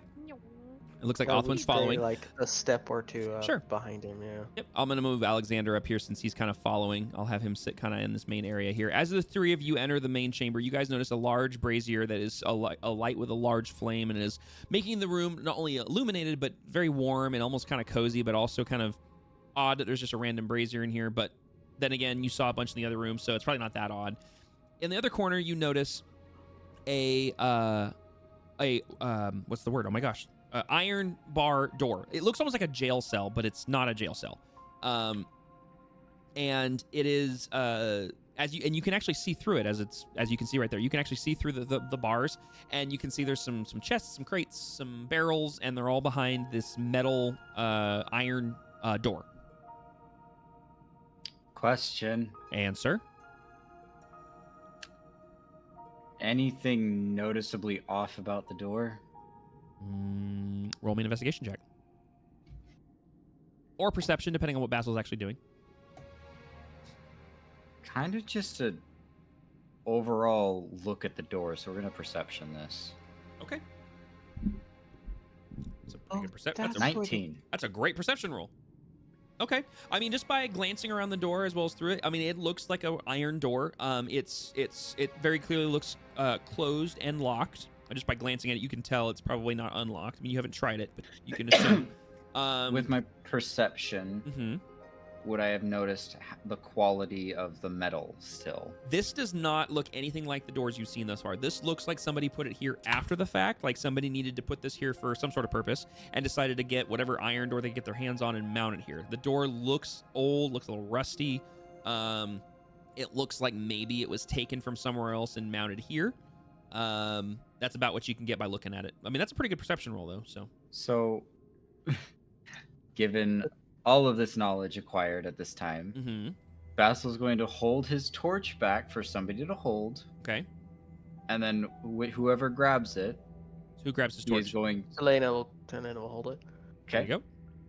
Basil is going to then try to grab the door and rip it from the rusty hinge. Okay. You're just gonna go straight for trying to rip it off the hinges? I'm just gonna straight up rip it off the hinges. As Selena looks at the width of the bars and then Athwin and then goes, "Wonder if," and then the door just gets pulled on. So, Like, oh, that works. All right. Okay. So Basil, you're trying. I'm gonna do some DMing here. So Basil, you're standing basically there, like on top of the door, trying to grab it, right? Like you're trying to yank the door, correct, Basil? I'm basically checking if it'll move at Okay. all before I just rip it from the hinges. Okay. Before that happens, Othwin, what are you doing? How wide apart are the bars? Wide enough. I'm going through it. Okay. So, Basil, as you go, don't worry, guys, I got this. And you step up to the door and you grab this door and you brace your feet and you grab it. Roll me a strength. He didn't even say it. He Roll didn't me a even say anything. No, but roll me a okay. strength. Roll me a strength check. God. Beautiful. I am so here for this. So That was almost a 20 though. I know. I saw It it. My heart was. dropped for a It was split so second. close. So he goes, and he just starts like yanking and pulling, and it's like, and you can hear the door straining, and you can hear the hinges straining, and it's just, I mean, it's an iron door, so it's not like moving very easily, and so you're just like, and it just doesn't seem to be moving, and as you do Tug. this, and you take, oh Tug. man, go ahead. He's just like tug. Ah. And as you hit that point, we have to stop and reevaluate. You look down, and Othwin is on the other side of the door. Please Show tell me off. Athwin walked through your legs. Oh, she did. She went under his legs through the door. All he's got to say is show off. Yeah. She This just door looked was up and built was to like, keep "Haha." large things out, not little things out. Athwin has dark vision. I don't need to walk up with the torch. I can just stay here. So yeah, so Othwin, you're now in the small, essentially like a closet. It's not really a closet. It's like a little storage room. It's just a couple of old chests, probably like one kind of rusty iron with some old planks, and the other looks a little bit newer, but not a whole lot newer, and some random barrels. Should I go for the barrels or the shiny object that looks locked? Up to you. What would Othwin do? Is there anything shiny on the barrels? they just, There like, is, to be honest with you, matted there is metal? nothing shiny in this room. It is wood. It is old rusty iron. This stuff looks not the best condition. Nowhere near what the guys just found in the other room. Well, what Daxori and the guys found in the other room. Daxori did most of the finding in that run. Well, she knows what a chest does, and that normally holds shinies. Okay, Barrels sometimes hold liquid, and she don't want to get wet. that's some logic right there. I can't argue with that thinking. I mean, bird baths are a thing. Mm-hmm. She doesn't want to get wet right now. It's not bath time. It's true. So what would she do? She's going to just try to open the chest. Which one? The closest one to her. Okay, so I'd probably say that would be this one. Okay, so you go to open it, and it has a little padlock on the front. It's a very simple padlock, but it is locked.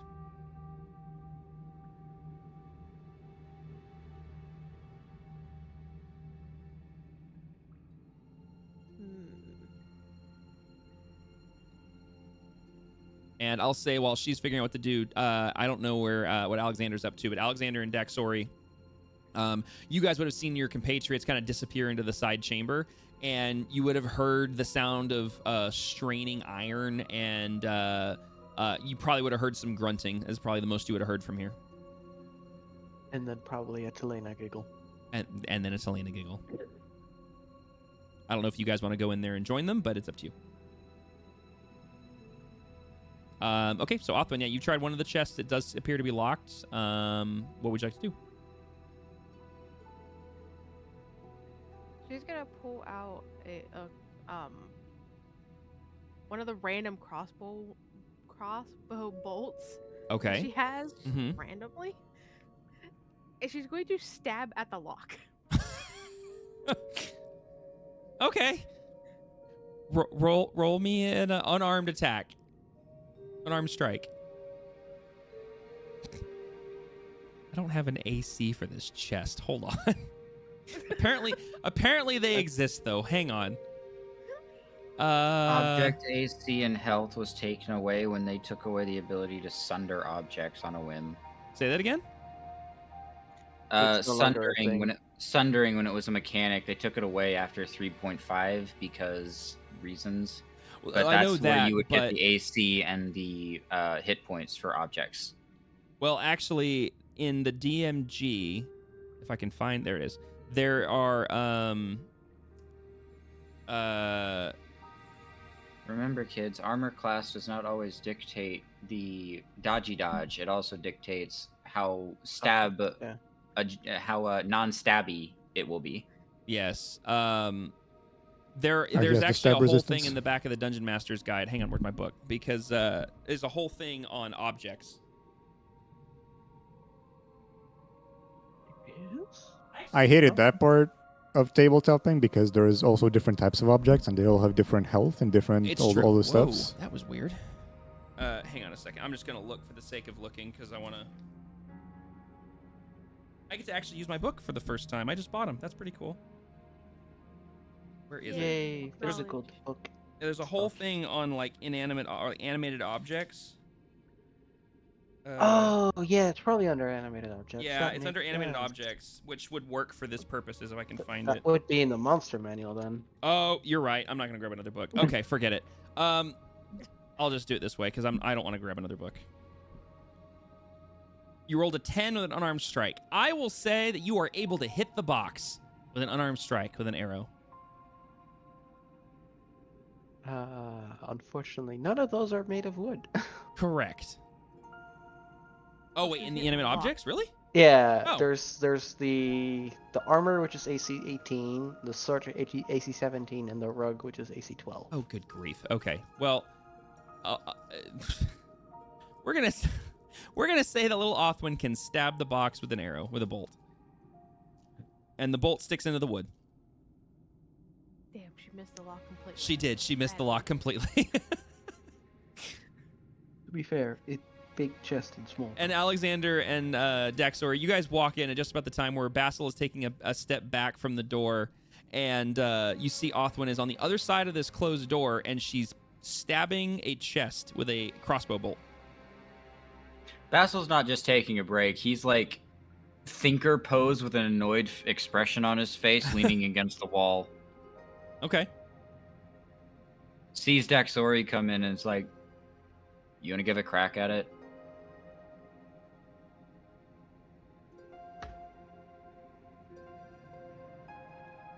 Just for giggles, has anybody tried the handle? And if not, Talena will try the handle. There It's isn't a probably handle on locked, this door, but, is you it? know. It's an iron bar door. I was assuming it's just on hinges without a handle, only has a key lock area. Hmm. If Talena's not able to get the chest open, Daxori would help by going over and trying to see if We she got to can get through the unlock door it. first. Yeah, I was gonna say. Oh Well, no, the Othwin thing is is, working on Othwin the is on the chest. other We're all side of still it. working on the door. I would say Othman is on the other side of a closed door, but what you can easily tell by just looking at it is that the bars on the door is wide enough that Othwin clearly went through the bars, which is why she's on the other side. Oh, gotcha. Actually, retcon. If the door was open, then you would have pulled it open when you strengthened it. So never mind. Not necessarily. Just because it's latched doesn't mean it's locked. Vice versa. Yeah. But if he's putting all his strength towards pulling it, it's going to swing. Possibly. Unless it's a push door. Yeah, and Fuck it. before it was Telena's gonna try to before- push it. She can- Is she actually gonna try to push it? Yeah. Just like against where the key would go, just a small nudge to go. Is it? Does it? Would be silly, but does it? Go ahead and roll me a strength check, I guess, if you're pushing on a door. Yeah, no, she's not even trying to like put force on it. She's just wondering like if Oh, this will is it a just door that swing if open? you just push it, will it swing open? Oh, Is if it you just unlocked? put, I mean, without rolling a check, if you just put a little pressure, it's clearly closed. Like it's not just gonna swing. But yeah, I mean, it by all appearances, based on everything, it's probably locked. Okay, while you're stabbing the chest with a crossbow bolt, Othwin, do you wish to do anything else?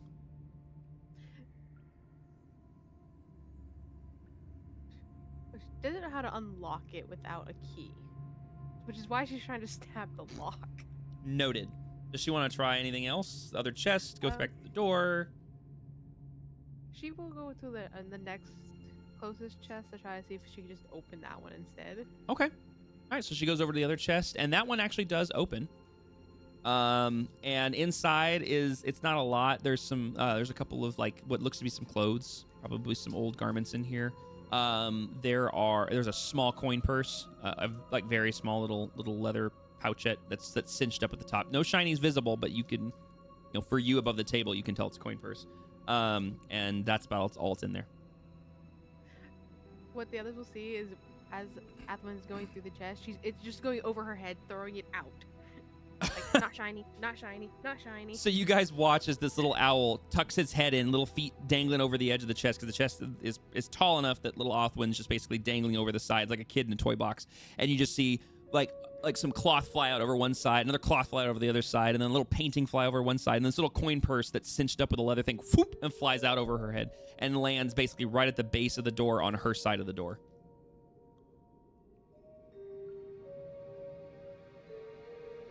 Dax is gonna try and reach her hand through the crack in the door and grab the small coin purse. The coin purse? Yeah. Yeah, you would 100% be able to grab the coin purse. You wouldn't have to roll Okay. anything. Yeah. So with that, she's going to uncinch it and look into it to see what's in there. This particular coin purse has a grand total of about, I would say, a max of maybe 25 gold or so worth in this coin purse. Okay. Dax, she of likes assorted money. coins. Dax, she likes money, but she's also not. She's also not like gonna stingy, so she kind of mutters to herself, "I have enough," and she yells over to Othwin to try and get their attention. The sudden yell of her companion startles Othwin, and she falls in the chest. So, okay. Roll me. Oh, I got this. Okay, roll me a straight d20 and add your dex. Just roll me a dex check. Dex check. Or I guess it would be dexterity saving throw, wouldn't it be? Yeah, sorry, saving throw. I guess Yeah. it's kind of the same thing, but it'd be a saving throw. I'm still learning all the ropes here. Oh my gosh. Okay, you're so lucky. Yeah, okay. So you fall in, but Othwin gets startled, and you see Othwin tumble into the chest. And as that happens, the lid gets like rattles and starts to fall. And as it starts to come down, Othwin pokes her head up, and you see it, and you're able to put your wing up and stop the chest from falling on your head. Like the lid of the chest from falling on your head. Well, now she's in a pickle. No, you're fine. You're not stuck. You're holding the lid's not. You caught it. The lid did not fall down on top of you. Well, I'm holding the lid, so if I let go, it's falling. It's gonna fall down. No, she's tall enough that she can stand full up with her wing full up and just kind of push it back up. It's not that big of a. It's big enough that she fell into it, but when she stands full up with her wing fully up above her, she can just kind of and pop the lid back up. Oh, I guess If you I'll do hadn't that. rolled that good of a dexterity, you were gonna have the lid come down on top of you and lock you in the box. It was gonna happen. It kind of would have been funny. Like that was as soon as you said that, I was like, this is gonna happen, and you rolled stupid good, and I was like, never mind. It's that +4.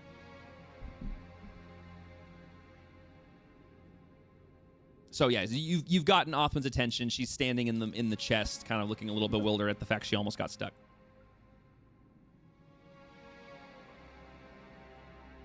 would have like her hand over her face,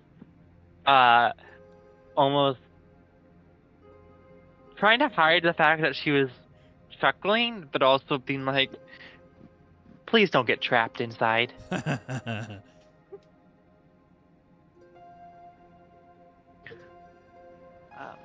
And when she doesn't hear this, the chest lid slam shut, she opens her. She kind of moves her hand, and she looks over at Oswin. Is Oswin? I mean, is she able to get out? Is that a me question? It's a you and a dragon question.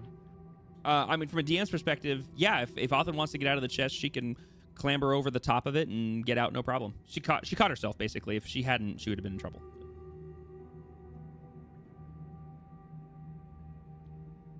I mean, she can get out. She got in. Not willingly. Yeah, you're able to clamber back out and back down onto the cold stone floor, and yeah. When Oswin gets out, Dax dumps the coins that are in the coin purse nicely onto the ground in front of her on Dax's side of the door for Oswin to see.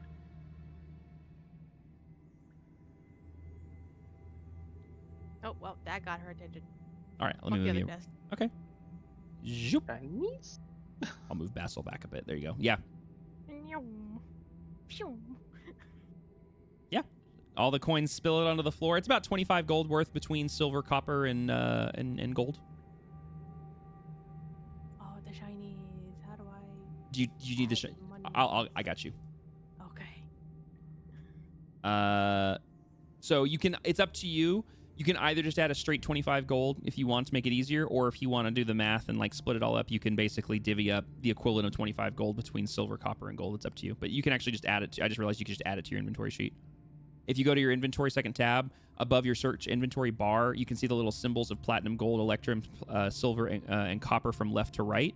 And you can just literally type into those boxes whatever your currency is. So What was it for this straight gold to make it easier? if you want 20, 25? just add 25 more gold, so you'll be at 49 gold. Okay. All right. So do you guys want to do anything else with that door? I would go to a lockpick it. Greer wants to lockpick it. Okay, cool. Go ahead and roll me a thieves tool check, please.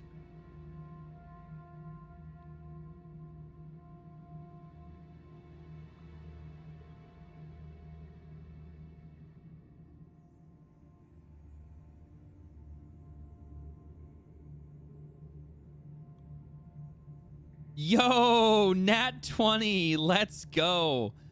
Yeah, you guys just, Grigor walks up as you guys are dealing with the coins and the shinies, and he walks up, slides his thieves tools in. I mean, with perfect dexterity, just like almost eloquently, just,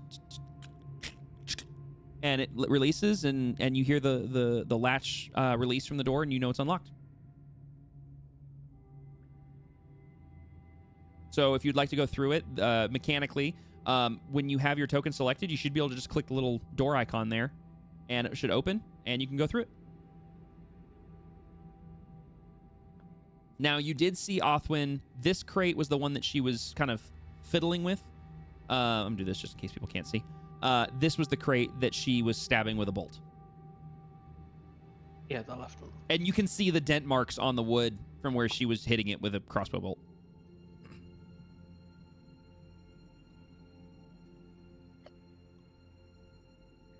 Murder, death, kill. I'll take another step upwards so he can actually see. Oh, yeah, because there's no I'm light. holding Yeah. his torch. There you Yeah. go. Yeah. You can have your torch back if you wanted it, or she would just hold it near you. Cause, Well, that was Basil's you torch, Clearly needed it. Yeah, Basil just said Oh, Basil if would it- like to if take... it- yeah, it's Basil. So yeah, you would get your torch back if you had like. Yep, Basil, your torch is now I back. can see the other chest. What? So now I can see the other chest. You couldn't see it? I'm You sorry. couldn't see it. Weird. You have you have dark vision. You should be able to see I it. think you have to manually put it on me. Oh, do I have to do that again? Okay, I'll figure that out. But yeah. Okay, yeah. So with there should be light in there, but can you see that chest? Yeah, I can see the front one. Oh, I'm sorry, I meant Monhold. Monhold, can you see that chest? Yeah, I could see the chest on the left, but I couldn't see the one at the back. Ah, gotcha. Okay. Yeah, Do the you? one in the front is the one that I think was. That was the one that was arguable. locked that you The were one in stabbing the with. back, the stuff in the back. Yes. I don't think anyone but the night vision people could see. Apologies. Okay, I didn't realize that. It's supposed to let light through, but apparently it didn't. So, okay, but yeah, if you would like to try to lockpick that one, you can. Yeah, which will pick the chest. Go for it. My little loot goblins.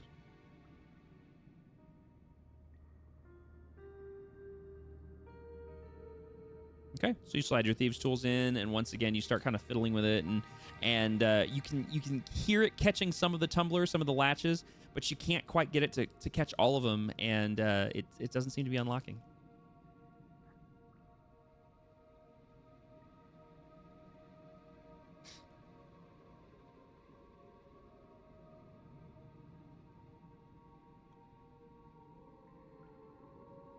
So basically, with a failed check on a lockpick, you can either attempt to break into it through some other means. You can attempt to get into the lock through some other means, so such as magical means or something creative. I mean, if you want to be creative, come up with something that's cool, and I'll tell you if it'll work or not. But a failed lockpick would mean that you can't lockpick it. You'd have to do something else. I'll leave that for the party. Otherwise, you can leave it and you can move on. I go to look through the other chest. Okay. Well, Othwin's already looked through this one, so as you, it's already open. So as you look inside of it, it's mostly empty. Around all the floor, though, there's just kind of random garments that she's tossed out that look like there's like a cloak and like some pants and probably a shoe or something. Just completely random, dirty, dingy, dusty. They don't look anything special. They just look like old clothes that have been left in here.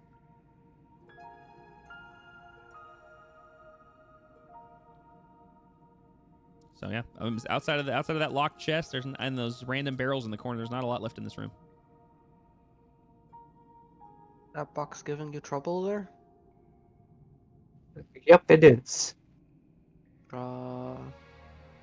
Take a couple of steps this way, and she points towards the brazier. Which All of would be you, this she right here. Gestures in front of him. Yeah. She basically points in that direction for people to get out of the way. And maybe plug your ears as she grabs her lyre and just plays the loudest note that she could possibly play. She's gonna play a loud note. Yeah, huh? She's gonna cast Shatter right Oh there. jeez. Oh lord. Eh, Okay. Who needs their eardrums? Who doesn't care for tinnitus? It's fine. Yeah. Okay. So here's what I want to do. I want. Well, you guys are all in the same room. I need all of you guys except Talina to roll me a Constitution saving throw. Well, they're not in the sphere that I centered it on, hence why I'm telling them to get out. But you're playing a loud note, and you're inside of a confined space with stone walls. So, Alright, Echo. yeah, roll me that, and then for your for the shatter, because you're not. It's just crates. So I would say it just hits. Like I'm not gonna say like you have to roll like there's not gonna be a con saving throw or whatever. So, okay, Basil, you're fine. Othwin, I will say. I'm trying to think of an effect that would be appropriate here. I mean, deafened for a turn, maybe? Yes. You know what? That's exactly what it'll be. Yes. Yeah. So, so basically, Othwin, Dax, Alexander, and Okay, that's actually yeah. That's loud. hold on. That's What the really that's heck? way louder than it's supposed to be. Hold on. That's like That's I literally tinnitus went in, levels of loudness. I literally went in and turned that down to avoid that, and it clearly didn't save my settings. So hold on a second. Before anybody else applies deafen, because it will do that every time you do it. Hold, please. don't like it. Yeah, I no, don't yeah, like that was it. bad. I'm Hold not- on. I'm gonna I can just easily go fix it though. So, damage. That's fine. oh yeah, it didn't save my volume setting on that. That's why. User today lacks permission to update setting. Uh-oh. Wait, what? Yeah, I got a pop up for a lack of permissions as well. I didn't even try to touch anything. That's weird. I wonder why it said that. Because I mean, I just made a change, but it doesn't matter to you guys. We'll find out when somebody gets deafened and it's still loud as hell. Yeah, hold on. All right, so somebody else apply the deafen setting to yourself real quick. There we go. That's better. It's still about the same. It was For much mine. quieter for me. Yeah, it was quieter from mine. It should have been literally half the volume as the last one because it was a 0.5 and I set it to a 0.25. Is that part of interface? Maybe I just Oh. have hearing damage. I mean, I'll turn Maybe it I down just more. If it's, ironically, Maybe I just actually have yeah, you hearing actually damage. have tinnitus. Yeah. Hold on, I'll put it a little bit lower. I'm not too bothered by it.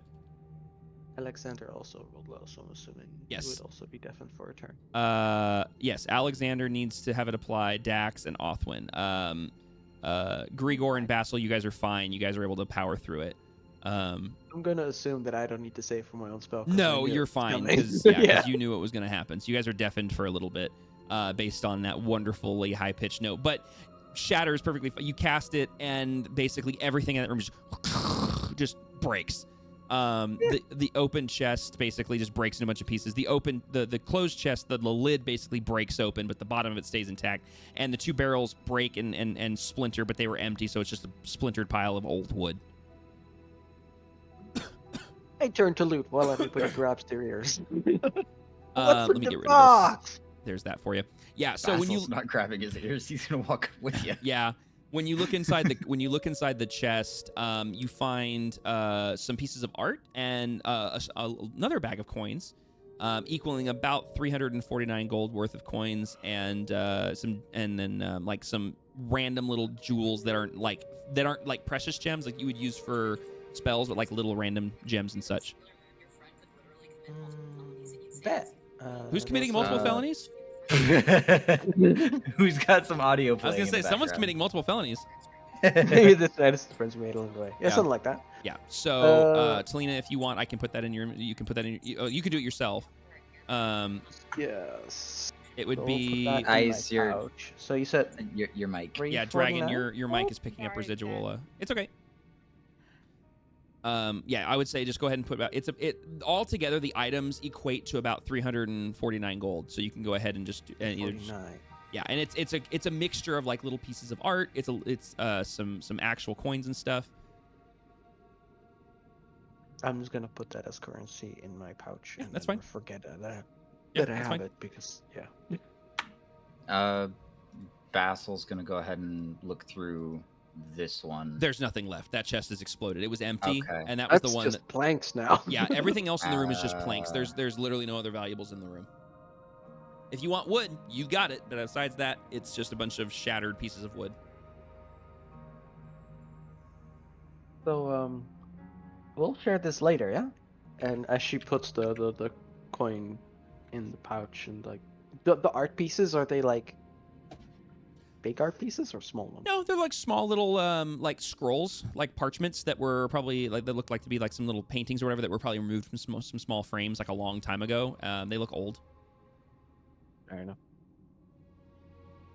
Hey, I found some things. As she looks and sees her friends. Yeah, you see all of your friends in the room except Basil and actually I didn't see. Oh, Grigor wrote a. Yeah, Grigor was fine.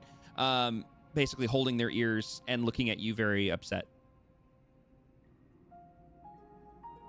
Oops. As she like grins in the most innocent way you've seen her grin.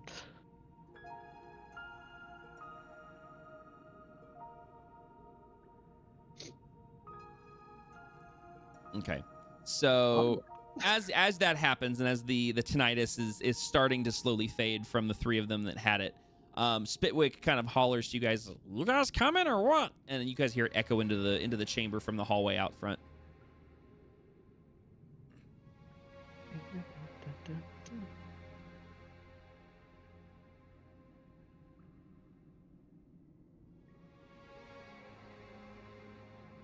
Well, some of us would hear anyway. Yeah, I mean, it wouldn't take super long. I'd say by the time you guys make it back out there, the tinnitus would start to fade, and you guys could remove the deafen. Just Basil casually walking out, ears bleeding, but everything's fine. Spoken like a true video gamer. Hey, your ears wouldn't be bleeding. You didn't take any damage from the spell. Yeah. Well, that's why his ears are bleeding. But yeah. But Othwin and Daxor, if you guys want, you guys can remove the deafen status from your characters. It would fade after a couple of seconds. It wasn't like, an explosion went off. It just, pretty loud ringing. So yeah, so as you guys come out of the chamber, you'd notice there's another tunnel off to your guys' left that seems to hook around a corner, and you can see illumination coming from that area as well. All right, I'm gonna pause real quick because I'm gonna go back here and turn off other lights that you guys aren't using anymore, so that we don't blow everyone's computers up. If I have all the lights running. Sorry. No, it's okay. I was gonna say, if I have all the lights running, it causes problems, so I will back it up here so that you guys can. I'll have the appropriate lights on. The one light in that pillar, for some reason, I had still perfect vision over, despite not being anywhere near it. What pillar? I'm sorry. The bottom right pillar in the room of pillars. For some reason, I had vision over there. I don't know why, but it's fine. Oh yeah, because I still had that one up. Okay. So yeah, as you guys come around the corner here, I'll say that the whole group is moving together. Unless anybody has an objection, I would say the whole group is moving as a unit at this point. Is that correct? Or is anybody hanging back and doing anything else?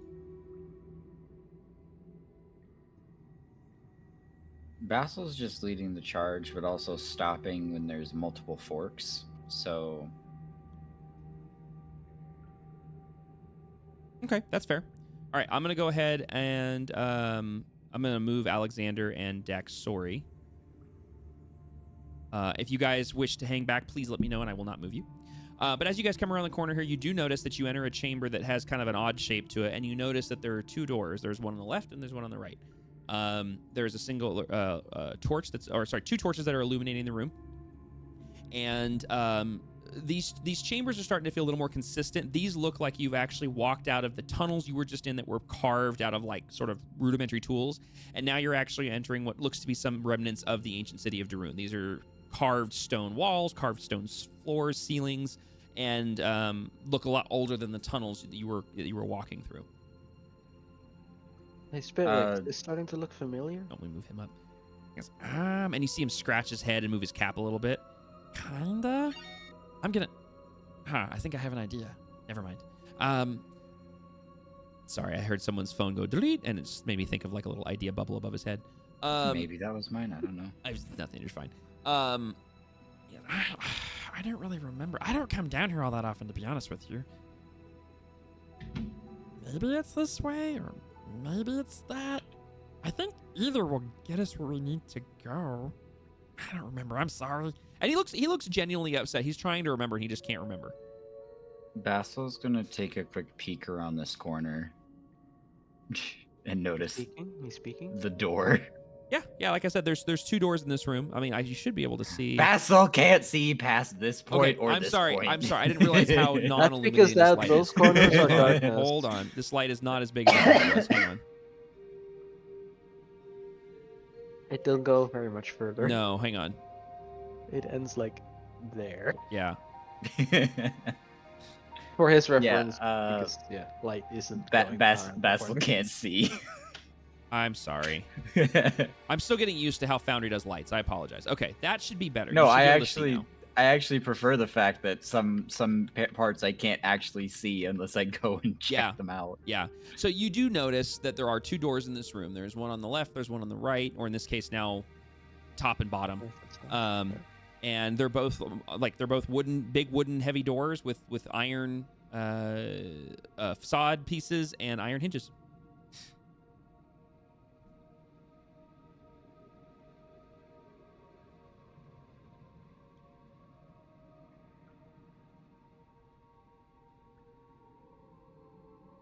Oh, whoops. Sorry, that was my fault.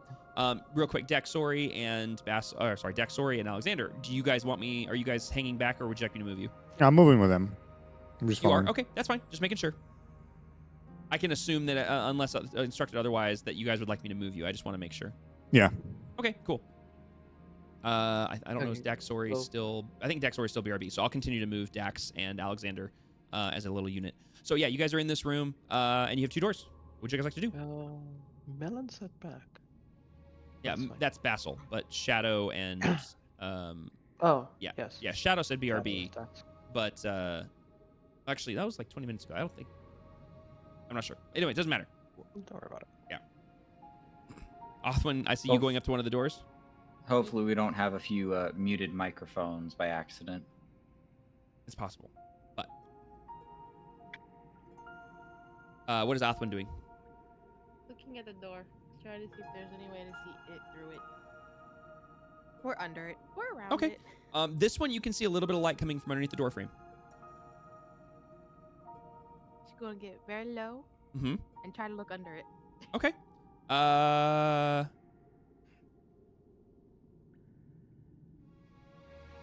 Sorry, multitasking. Okay, so yeah, you get down low, and I'd say that you wouldn't need to roll for it, and you look under, and you can see light coming from basically you can see that there's a corner.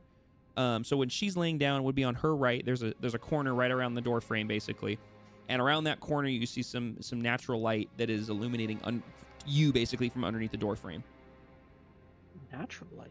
That's Well, I'm sorry, not natural light. I'm sorry, torch light. Sorry, I'm tired. Apologies. Not like sleepy tired, just brain exhausted. Mhm.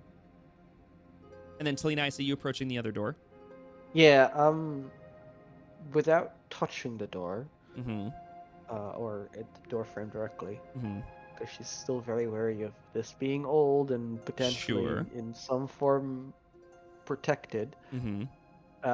She's going to first scan the outside, like the border of the door, to see if there's any like obvious latches or tripwires or magic words or anything that would imply trapped and or locked.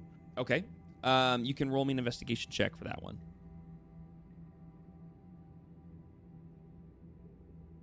You're not sure. You don't notice anything. It could be that it's dark. It could be that it's maybe there's nothing there. Dark? Maybe there is. You just don't Like see it. But Could be It- that your digital dice hit the wall of the Yeah. rolling board. it could be. Yeah. It basically looks like a door.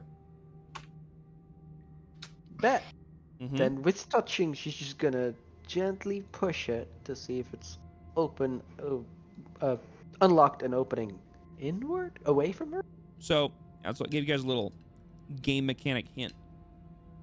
If it's a door that you guys can interact with, you should be able to see a little door icon that you can click. Oh, hey, look at that! The door does. It even makes a gently sound. Open. Oh, that I didn't hear, but that's It goes, fine. yeah, it I goes, lowered it goes, the interface volume because of different.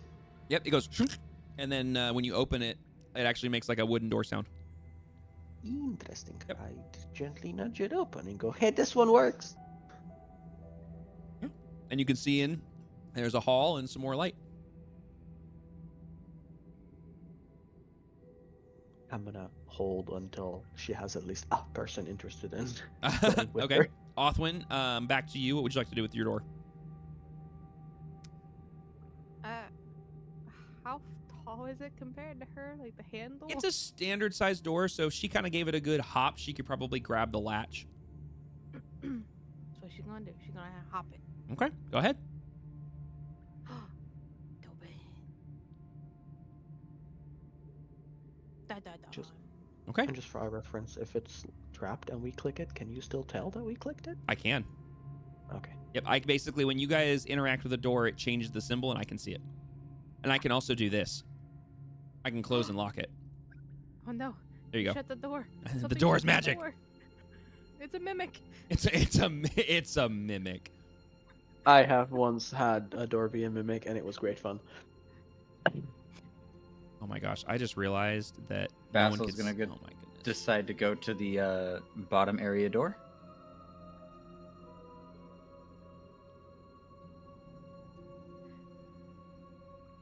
One second. I just realized that there's been a goof on stream the whole time, and I am not here for it. There is? Yeah, there was no chat visible. There was no rolls visible. Oh no. Yeah, I goofed. Oh, I big goofed. I'm gonna DM you on Discord to remind you that you should update the sidebar to our new level stuff. That's true. I need to do that. I will do that tomorrow. Okay, so I will do that tomorrow. Yeah. So Basil goes down to join Othwin. Talina has opened the other door. I know that Dax and Alexander are kind of AFK-ish. Would anyone who is joining Talina and who is joining Basil, or what are you guys doing as a group?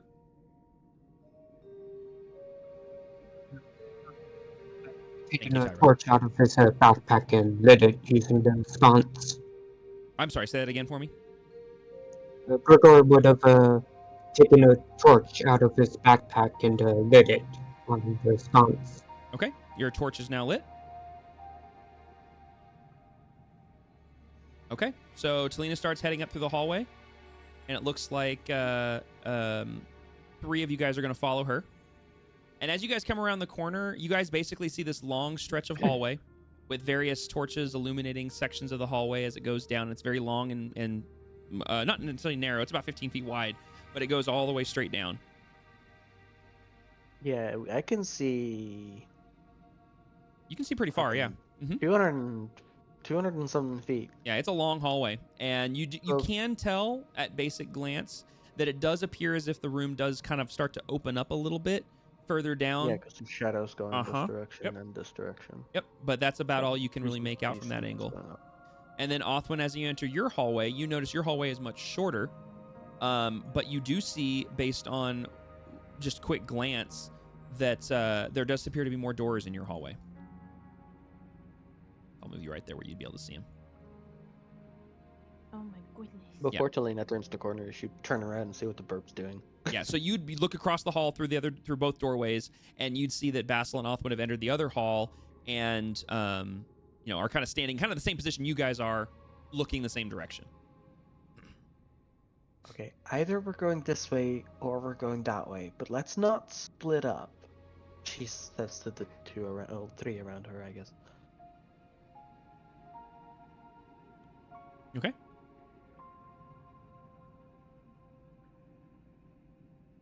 So Grigor and I saw Alexander moving with you. I can move Alexander for Jesse if need be. I followed who went through the door, yeah. Okay, cool. So yeah, so Jesse, Alexander, Grigor, and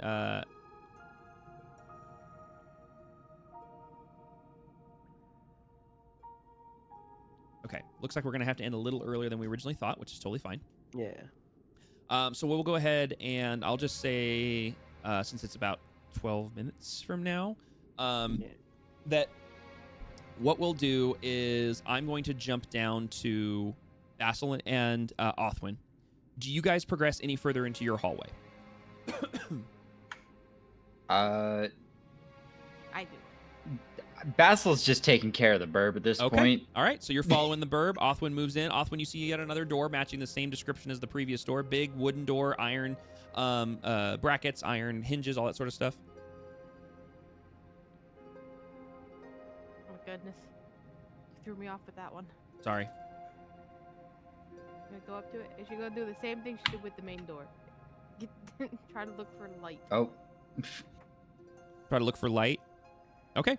You would look under the door and see lots of light coming from under that door frame. Multiple torches, probably.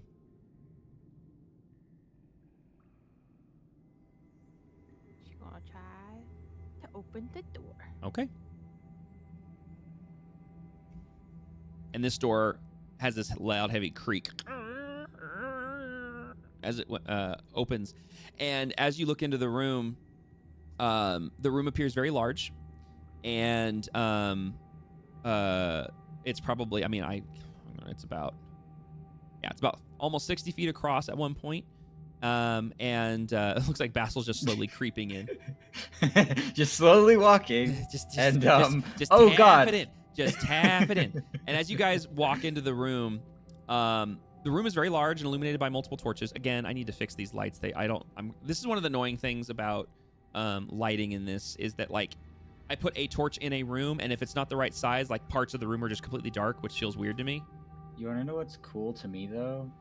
What? Is how the statue I can see is all shadowed out like that. Mm-hmm. And I don't know if it's Sus. intentional or not. Okay. Now it should be. And then we just peek. Yeah, so as you guys enter the room, you do notice that this is large, mostly empty chamber full of multiple torches that are still illuminated. And in the back, you do see a large statue, stone statue, like the previous one you guys spotted, about 30 or so feet tall, probably about 25-ish feet tall, holding a large shield and a large sword, the shield over the sword and the sword going from his hand to the ground, just standing on this pedestal about a foot or so off the ground. That's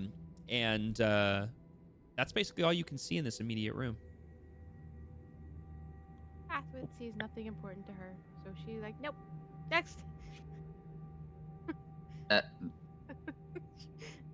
Basil's just kind of looking behind as the bird, as Athwin leaves and sees Talina.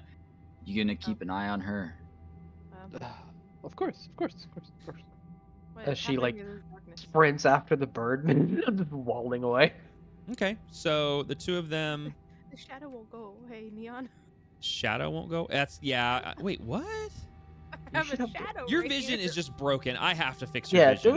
it's grayscale There we here, go. but it's fine. There's nothing special. I don't know why your vision's so broken. I have to fix that. It's just hallway. You're fine. There's door here. So, Basil is exploring Door. that room. Oh, all right. Pausing. So, Basil, as you Fuck! walk between the two torches, Oh no! you recognize that there is a dusty symbol on the ground beneath you as you step, and as that happens, the hair on the back of your neck stands up. I need you to roll me a stealth check. Of course, I'm the first one to So trigger what one you of can these. do is just click the D20 in chat. You don't have to go to your character sheet. Just click the D20 there in chat, and you're rolling just a straight stealth check.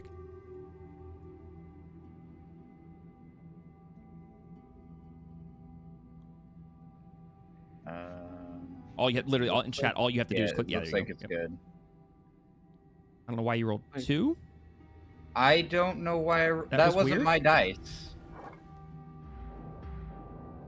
Uh-oh.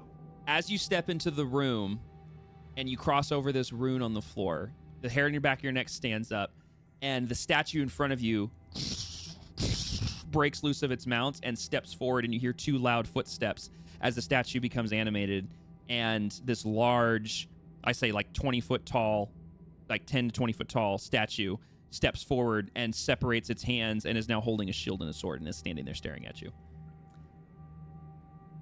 And it is here that we're going to take a pause, and we will pick this up next session. Uh-huh. Oops. Good luck. Oops. Yep. Well, Dang Oops it. is the right word. Gosh dang it. When Othwin went in and went, nope, no shinies, I was like, oh, okay, that's fine. And then Basil's like, no, zoomies, let's go. I was like, here we go. Like, Zoomies, it's cool room and map completionist brain go burr. did you hear the sound effects of the thing come alive? Because I worked really hard on Yes, that. I did. Okay. Yes, I did. And Yeah, I also saw I the couldn't. visual effects of it, like Mhm. kapoof. Yep. So basically, it took me forever. I'm gonna share Which this. is I'm super why proud of it. But Which took- is why I was like, oh no. yeah. So like basically, the act of syncing you stepping on a certain spot of the map with the act of spawning a token, hiding a tile that was the statue, and the effect of everything took me like an hour and a half to figure out. And when it worked, I was like, this is awesome.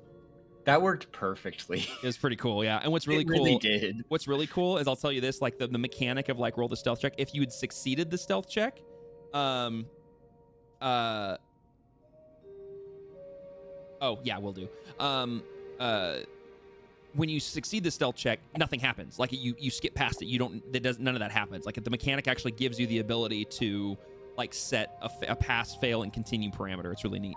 But yeah. oh, neat. Yes, very cool. So, is here because of time constraints for our players. We're going to go ahead and cut it off, and we will pick this up next session when we will see what happens with Basil and this large animated stone statue that has just awoken based on his entering his domain.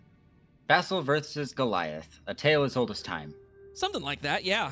So cool. Yeah, and so if any of you guys have any remaining leveling up to do as far as level 4, please let me know if there's anything I can do to help. I will get the little cards updated on OBS. You guys will actually be level 4 of your particular class. I'll make sure I go in and get all that accurate. Also, please make sure that if you guys can, before I shut this down tonight, because I can stay on for a little bit longer if you guys need help,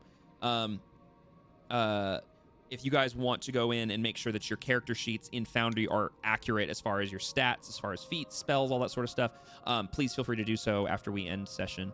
As far as next session, Shadow's asking about that. We'll end stream and we'll talk about, we'll schedule that. But thank you guys very much for playing as always. Thank you guys very much for watching. Hunter, it was great to have you here. Appreciate you watching. Yeah, we will definitely be live soon. I just have to figure out with them the next session. Of course, I have been having so much fun DMing you guys. You have no idea. Like, I'm already ready to take on more DMing because I'm enjoying the heck out of it. So, it's been my new passion. So, but yes, well, next week, I don't know. Well, this upcoming week maybe. The week after that's a no because the week after that is Thanksgiving. But this upcoming week is a maybe. The week after that is a no. Solid toss up, maybe. Yes, and we'll figure that out here in a second. But also, Hunter, if you'd like, all of our sessions are on my YouTube channel as well as on my Twitch highlights. So you're welcome if you'd like to go back and catch up. This is our 10th session, so I've been streaming and recording all of these sessions so people can go back and watch them if you'd like. We did play in Roll20 for a while. We're just now in Foundry. Yeah, right. But yeah, hashtag sellout. I'm kidding. So anyways, yeah, we'll catch you guys in the next one. Thanks, guys. Oh, Planet Arthur, we just need more money. Boy.